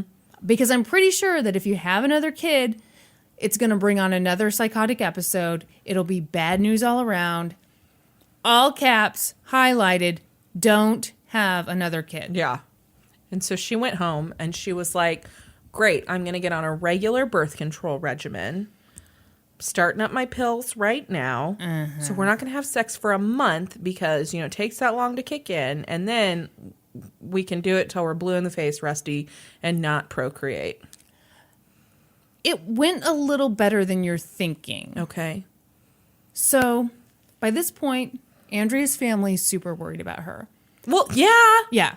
And they're looking at Rusty like, dude, you are a computer engineer for NASA. You have 4 young children. Buy a fucking house. Yeah. Get out the bus. Get out of your 1978 bus. So he did. And not surprisingly, it really helped. Andrea started swimming again. She reconnected with friends. Things seemed a whole lot better. But then, in March of 2000, the sources I see point to Rusty encouraged Andrea to get pregnant again and to stop taking the antipsychotic drug that Dr. Starbranch prescribed her. Oh, no. Yeah. And she complied. In November of 2000, Andrea gave birth to her 5th child, a girl named Mary. Andrea did okay, but then that spring her dad died, and Andrea lost all the progress that she'd made. She refused to speak, refused to feed Mary, refused to ingest any liquids. Oh my gosh. All she would do was read the Bible. Wow. All the sources said feverishly read the Bible, which I think is such a... I know, like, it's very creepy. Ooh, that does sound very creepy. Yeah. Paints a picture for sure. Mm-hmm. So this time she goes to a different hospital, gets a different doctor. She gets psychiatrist Mohammed Saeed, and he put her on an antipsychotic. Yeah. The same one the previous psychiatrist had prescribed. Mm-hmm. But then he took her off of it because by his estimation, she wasn't psychotic. He released her. She came back a few months later, stayed for 10 days. And at the end of that stay, Dr. Saeed told her to think positive thoughts, told her to go see a psychologist. And he told Rusty, do not leave her alone with the kids. Mm-hmm. Of course, okay. Rusty claims that he was never warned by any of the psychiatrists that Andrea might hurt their children. I feel really conflicted about this because some places really, it's like they almost hold him responsible for this, and I don't think that's fair. Well, that's not fair. No. But, I mean, she was starving the kids and trying to, I mean, come on. You gotta, you should have picked up on those cues, buddy. Yep. So, Andrea's back at home with the kids. She's clearly struggling, and Rusty's mom steps in to help. Rusty thought things were going okay-ish, so he started leaving the kids alone with Andrea for short periods of time. We're talking like an hour in the evening, an hour in the morning. Then, on June 20th, 2001, Rusty left the house to go to work. His mom was scheduled to arrive in about an hour. And that's when Andrea filled up the bathtub and drowned all of her 5 children. Ugh. Yeah. So all these sources go into detail, like, and I'm not really, I mean, you get the picture. That's plenty. Yep. So, skipping over some stuff, she drowned them one by one, put them in bed, and then she called the police. What'd she tell the police? That's okay. It's super weird because I listened to some of the 911 call. Yeah. So the dispatcher's like, what's the problem? And Andrea goes, I just need him to come. I need an officer. And of course the dispatcher keeps pressing her like, yeah. what's going on? What's wrong? And really all Andrea would say was, I need officers. I need an officer. Mm-hmm. And so finally, the dispatcher was like, are you ill? And Andrea was like, yeah. Just kind of anything. So super weird. She hangs up with the dispatcher. Then she calls Rusty. Pretty soon, officers arrived at the Yates home. And Andrea told them everything. She said, I just killed my children. Oh, my gosh. Then Rusty arrived, and when he realized what had happened, he collapsed to the ground. So I don't think, was allowed to go into the house at this point. So he was just out on the lawn. Oh, that's fucking terrible. Yeah. He was out on the lawn, like going up to windows, trying to shout into the house to try to figure out what was happening. Police took Andrea out the back door so that she and Rusty wouldn't have contact. And they brought her back to the station to interview her. An officer asked her, when you drew the bathwater, what was your intent? What were you about to do? And she said, drown the children. The next day, word spread. The crime was all over the news. People could not believe that a mom would do this to her children. Mm-hmm. But people also couldn't believe Rusty. Do you remember what I'm about to say? Okay. So this is the day after all his children were murdered. He stood in front of his home with a framed picture of the entire family, and he just seemed really calm. Mm-hmm. And here's what he said. I'm supportive of her. I mean, it's hard, like I said, because I'm torn. One side of me blames her because she did it, but the other side of me says, well, she didn't because that wasn't her. She wasn't in her right frame of mind. Oh my gosh. Yeah, it was just like super duper calm to the point that I was like, was he on some kind of medication to help him through? I mean, it was just... That's odd. I watched it and I was like, that is the way I would talk about, like, well, we had the leftover spaghetti in the fridge. Yeah. I wanted it for lunch. I came down and Norm had eaten it. I'm kind of mad, but I can't be totally mad because he's also hungry. And exactly. Oh my gosh. So immediately people are like, this is weird. Yeah. Super weird. Meanwhile, Andrea said, I don't want to plead not guilty. I am guilty. I want to be punished. I deserve to be punished. Mm-hmm. The defense had Dr. Lucy... Yeah, but if there's ever an argument for not reason by guilty of insanity... Those words were so mixed up. Not reason by guilty of insanity. Not guilty by reason of insanity. Were all of those words like those magnets? They just got mixed up. I agree with you. So the defense had Dr. Lucy Puryear, a psychiatrist, come in and evaluate Andrea. And Dr. Puryear said, if there was ever a... If there was ever a case of not reason by guilty of insanity... No, so this doctor said, Andrea is the sickest person I've ever seen in my life. Yeah. She thought, this woman clearly has postpartum psychosis. Yeah. So the defense is like, all right, we need to plead not guilty by reason of insanity, as Brandy suggested so eloquently. But the prosecution was having none of it. They were like, okay, yes, Andrea Yates is clearly mentally ill, but she knew right from wrong at the time she killed her children. And that's what it comes down to in Texas. Really? Yeah, so I'd be interested to know, like, what the different laws are in different states for this. But in Texas, you can only be not guilty by reason of insanity if you could not tell that what you were doing was wrong in the moment you were doing it. Wow. Didn't really matter, like, your past If you're in history. psychosis? I think it's dumb. I think that needs to change. Yeah.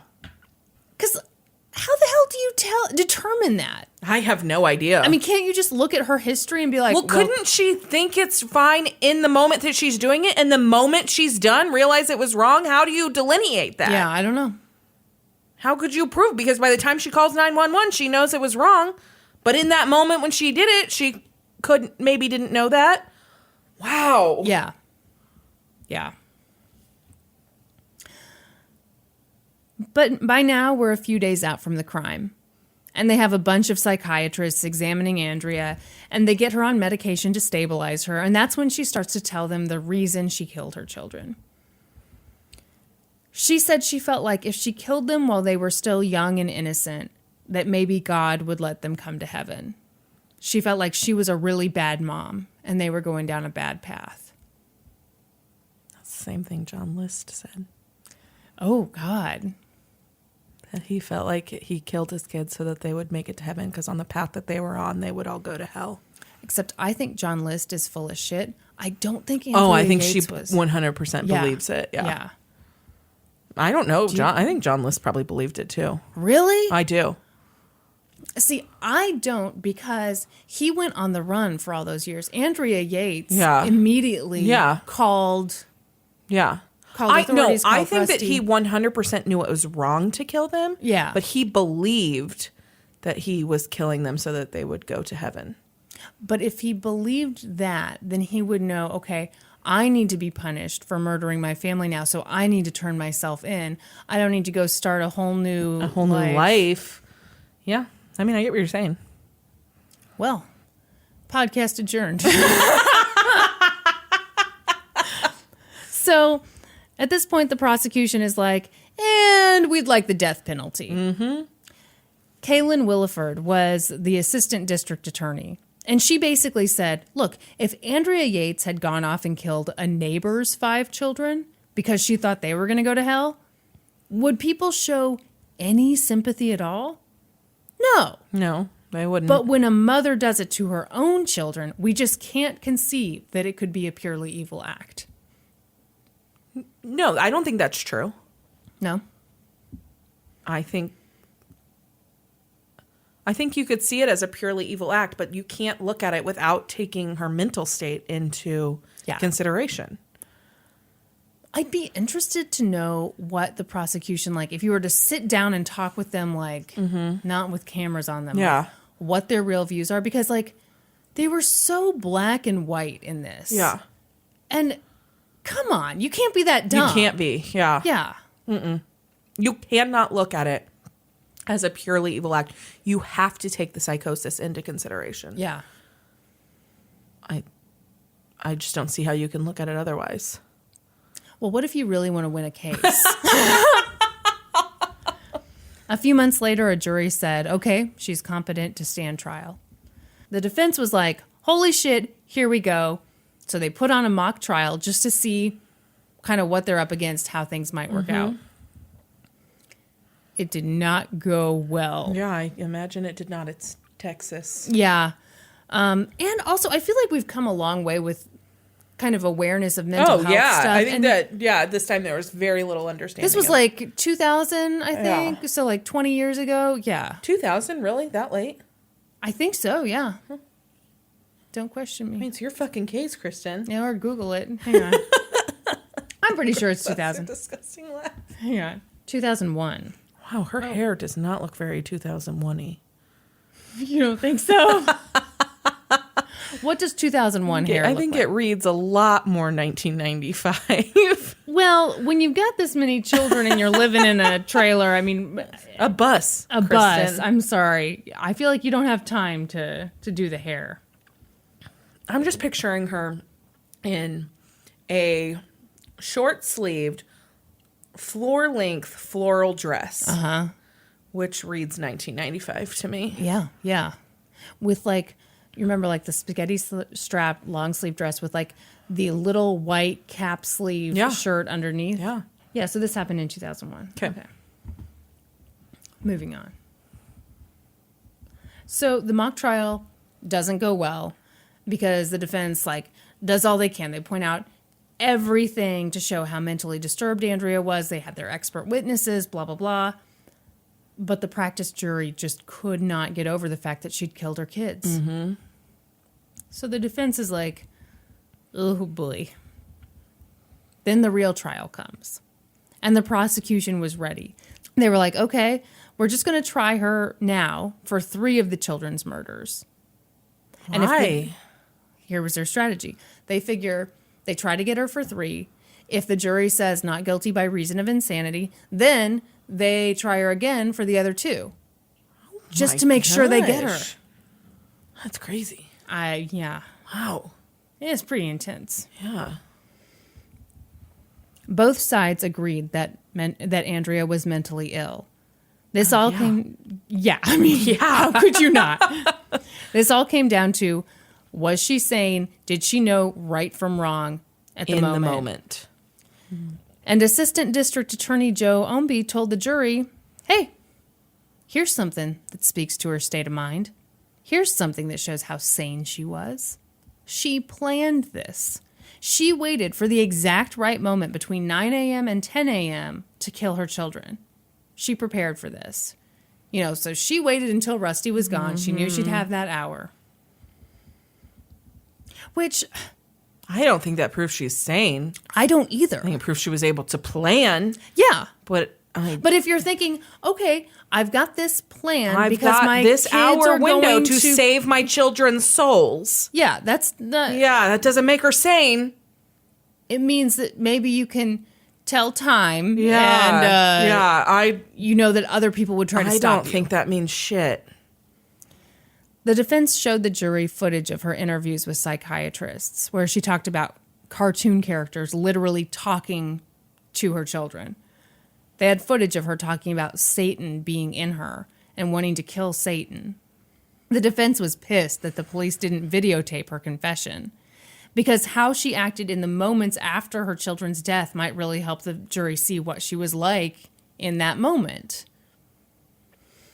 They were also concerned about how she acted at trial because by that point she was medicated and she looked stable. Yeah.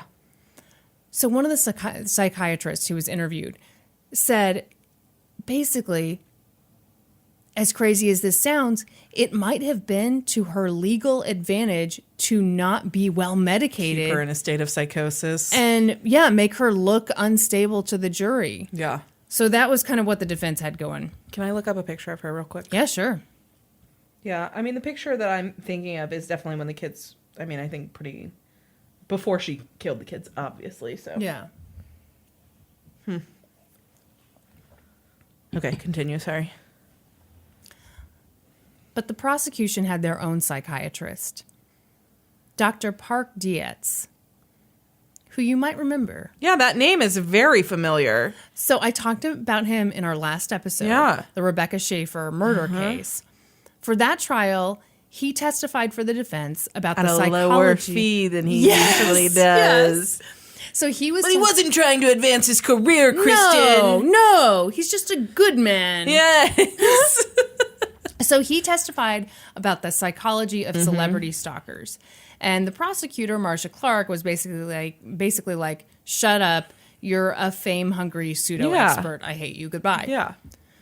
So, but, in the meantime, he continues to be this kind of expert witness, really respected in his field. So he gets there. He's like, hello, everyone. It's me. And he says, I interviewed Andrea, and I think she knew right from wrong. I asked her... I'm sorry. He's an expert in celebrity stalking. Apparently he branched out. That was a few years. That was like early 90s. Oh, my gosh. He goes, I asked her why she called the police after she killed her kids, and she said, that's who you call when you've done something wrong. No, she knew after she did it. Yeah. I don't think that shows that she knew right from wrong in the moment when she was doing it. Then Dr. Dietz dropped a bombshell. He was like, by the way, jury, have any of you heard of a little show called Law and Order? Well, guess fucking what? Andrea has. She enjoys the program immensely. And you know something? They did an episode where a mom drowns all of her children, pleads insanity, and then gets acquitted. And you know what? It aired before June 20th. Oh my gosh. So he's saying she's faking it. Yeah. She got the idea from TV. She put it into motion, and now she's trying to trick everybody. Holy shit. That's a pretty bold accusation. Yeah. What would it do for you if you were on the jury? Oh, I think it would give me some questions. Oh, I would be like, oh, okay. If I was on the fence. Yeah. Yeah. Holy shit. So, the trial lasted 3.5 weeks. They went into closing arguments, and the prosecution talked on and on about the Law and Order episode because, good stuff. The jury deliberated for 3.5 hours, and they found Andrea guilty of capital murder. Really? 3 days later, the jury got back together to decide whether Andrea should get the death penalty.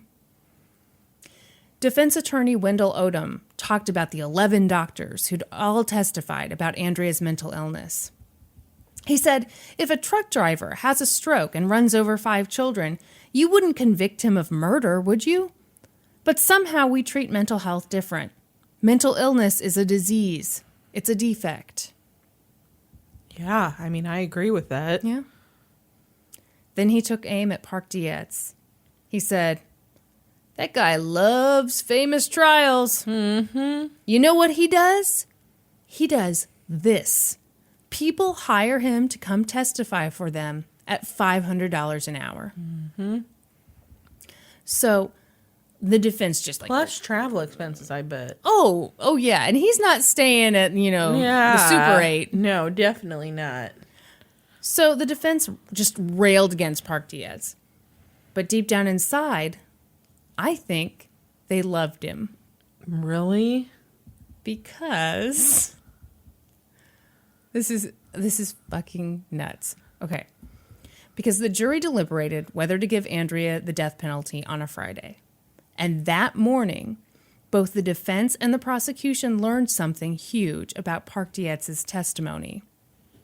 The Law and Order episode thing was total bullshit. He made it up? No such episode existed. Holy shit. Yeah. Yeah. Fucking mistrial. Uh-huh. Did they move to have a mistrial declared? Well, see, that's the thing. So... Holy shit! I know.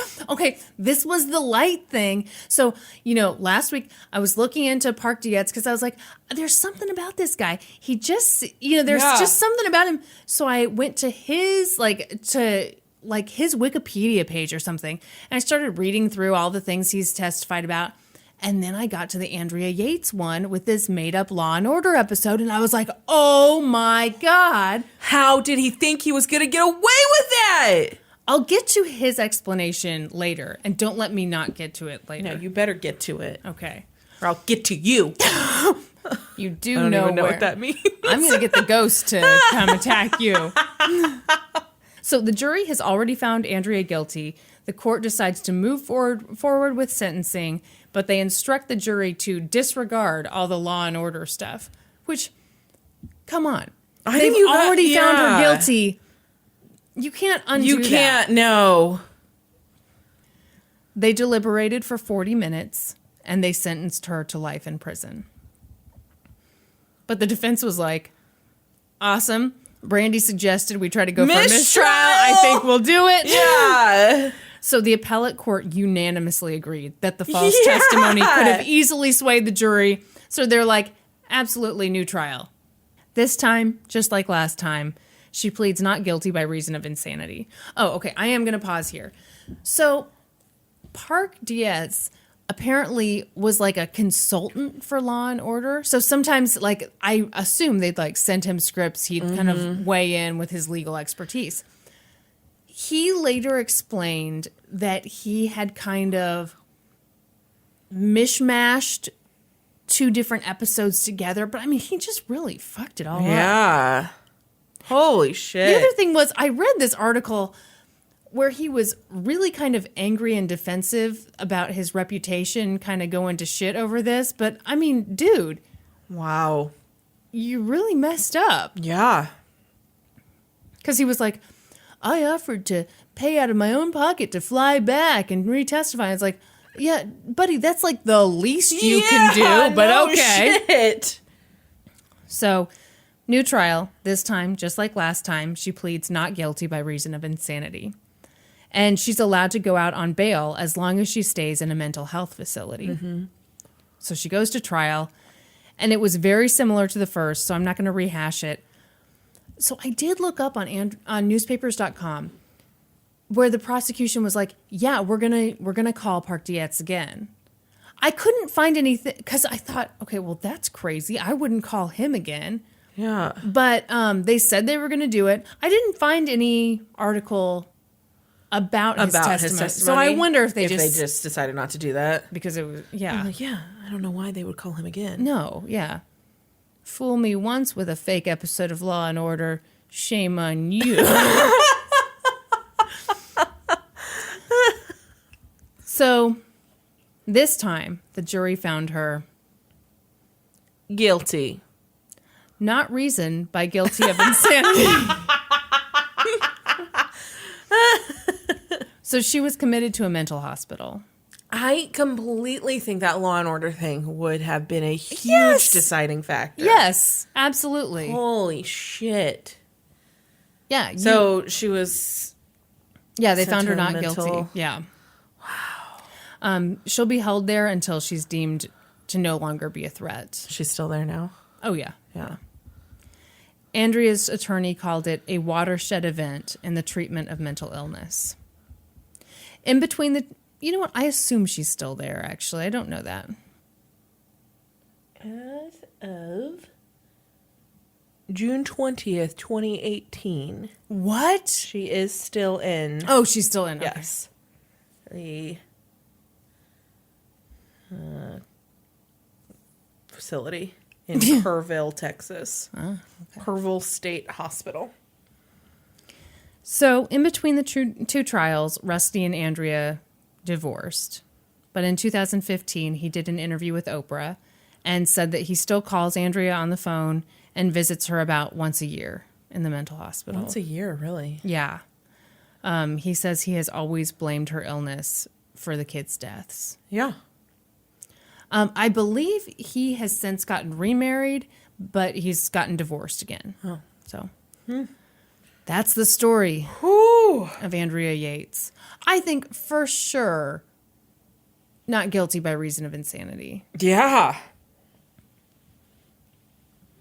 Yeah.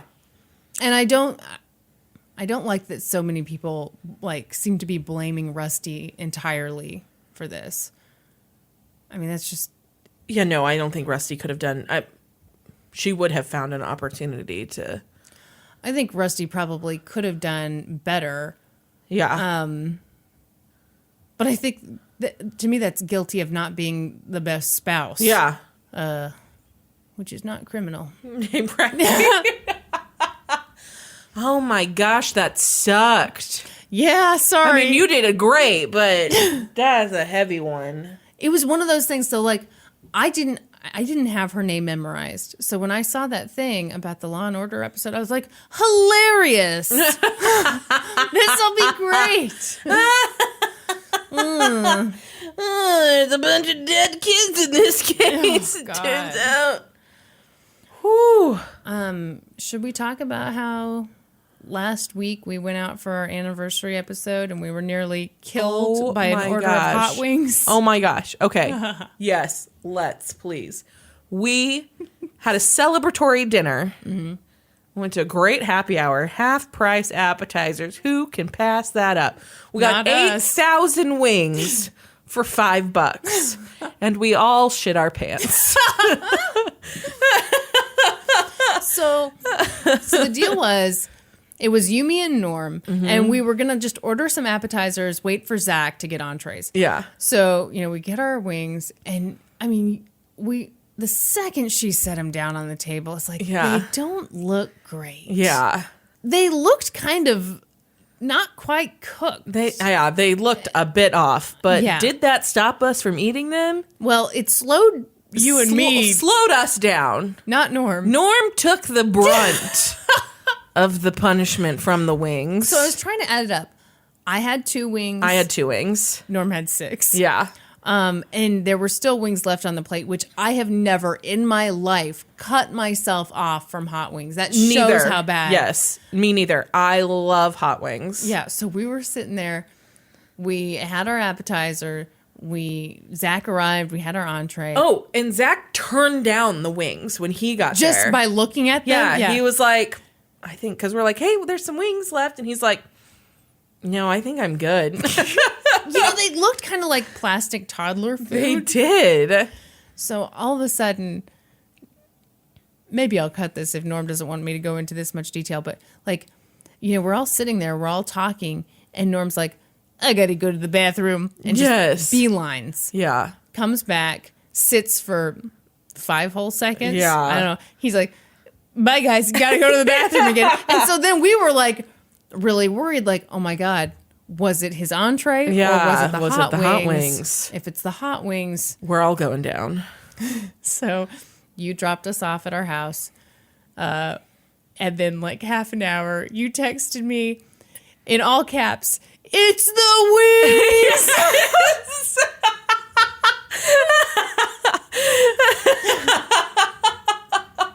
Well, when I dropped you off, you and I were trying to decide if our tummies were rumbling. Well, because part of me is like, am I paranoid? Yes. Am I just like really anxious because I feel like there's a chance something bad is happening? Turns out no. Nope, not it paranoia. was in fact the wings. We nearly died, folks, having some celebratory hot wings. But do we look better now that we've had that colon cleanse from those wings? So that was our anniversary dinner. Yeah. Boy. Man, I have to tell you about something that's deeply troubling to me. Oh, okay. Go ahead.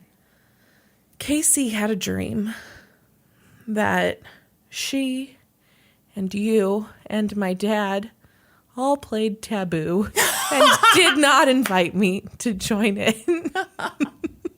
That is hilarious. I love it. You know what I think would be torture for you? Like all of us playing Taboo, and you're like behind a glass partition, so you can watch us like messing up and not playing well, and we can't hear you. That would literally be torture. Yeah. And then I'd be like, hey, here's some hot wings from that place we ate at last week. We'll be eating good wings. Yeah, you guys have Tower Tavern wings, and I'm having diarrhea wings. Tower Tavern is a restaurant in Kansas City. They have amazing best wings. It's not where we got the celebratory wings Obviously from. not. Clearly not. Why we didn't go there, I don't know. That was the thing we kept talking about. I was like, why the hell did we try this other place? Yeah. At Tower Tavern, you can get the wings like charred on the grill. And then their sauce is so good. And they don't skimp on it. There's pools of it on the plate still when you're done. Yep. Ugh. Now, here's the big question. Will you eat another wing? Oh, 100%. You think that's turning me off of wings?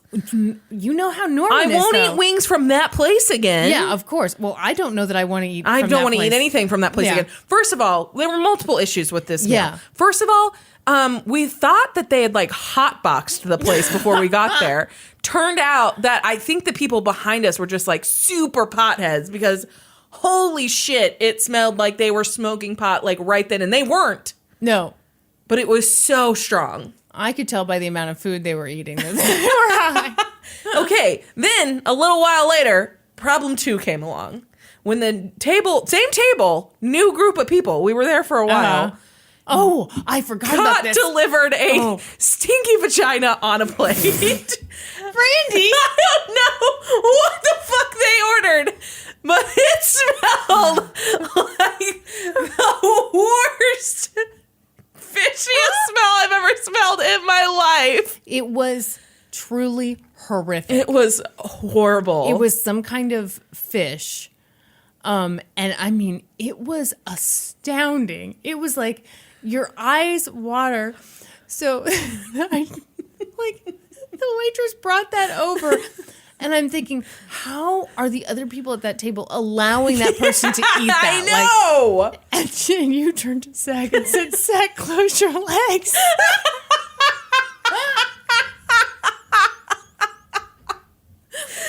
And then Norm got mad at us for Norm being thought we were immature. being very inappropriate. He did not care for our fish jokes at all. I thought the restaurant was being inappropriate. I did too. Trying to serve that shit up. Oh my God. I wonder how sick that lady got. Oh, who knows if she lived to tell the tale. Seriously. I mean, that was horrifying. It was so bad. Oh my gosh. I do wonder if we are more loud than we think we are. Oh, I guarantee we are. Oh, well, okay. Were you going to try and defend us? Well, I thought we were kind of whispering about how it smelled like a vagina. Yeah. I mean, maybe that was a PSA to that lady. I think I wanted that lady to realize that I think her fish had turned into a vagina. Into a vagina. Shout out to everyone who's listening to this at work. Shout out to everyone who's eating fish while listening to this. May your fish be fragrant in a good way. In a good way, yes. I hope it smells like lemon butter. Oh, okay. We can't. No more stinky fish. I had forgotten all about that. Oh, that was bad. Yeah. Bad, real bad. Oh. You know what wasn't bad, real bad? What? All of the love we have gotten on social media for celebrating our 1 year anniversary. It's been really exciting. Thank you to everyone who sent us messages and comments and all of that good stuff. Yeah, that was so sweet. It was. It felt like everybody was celebrating with us. It was. Yeah, it was really, really fun. We had a really good time reading all of that and made us decide we'd put out more episodes. We were thinking of giving it up. We were on the fence. Yeah. After those hot wings took us out, we were like, is this a sign? This is a sign that the podcast shall come to an end. Norman, our 50% owner, almost died that night. At the restaurant. Oh, that's bad when you got the restaurant poops. Ooh. Oh, and that's what I told Norm. I said, okay, worst case scenario is you get sick when you're still at the restaurant. And then someone else comes in the bathroom while you're there. Yeah. But luckily he found a private bathroom and he had his own private party. If Norman has a superpower, it is finding private bathrooms. Wow. I mean, yeah, I don't know how impressive that is. I think but it's pretty impressive. Like every workplace he's ever been to, he always finds the minus private the place. time that the guy stuck his eyeball in his. It's because. So Norman always talks about it's the best story. Maybe we should wait and have him tell it. But okay, so in bathroom stalls, sometimes through terrible engineering, there's a gap. Yeah. And so I guess some guy, when Norman was on the toilet, came and knocked on the stall door. Norman said, occupied. And then the guy stuck his eyeball in that crack. He wanted to see who was in there. I mean, that is just beyond discourteous. That is fucking disgusting. What is the matter with you? I think that he said, this is what I imagine happened with that guy. That guy knocked on the stall and he's like, Norm's like, occupied. And that guy was like, holy shit, is that the gaming store?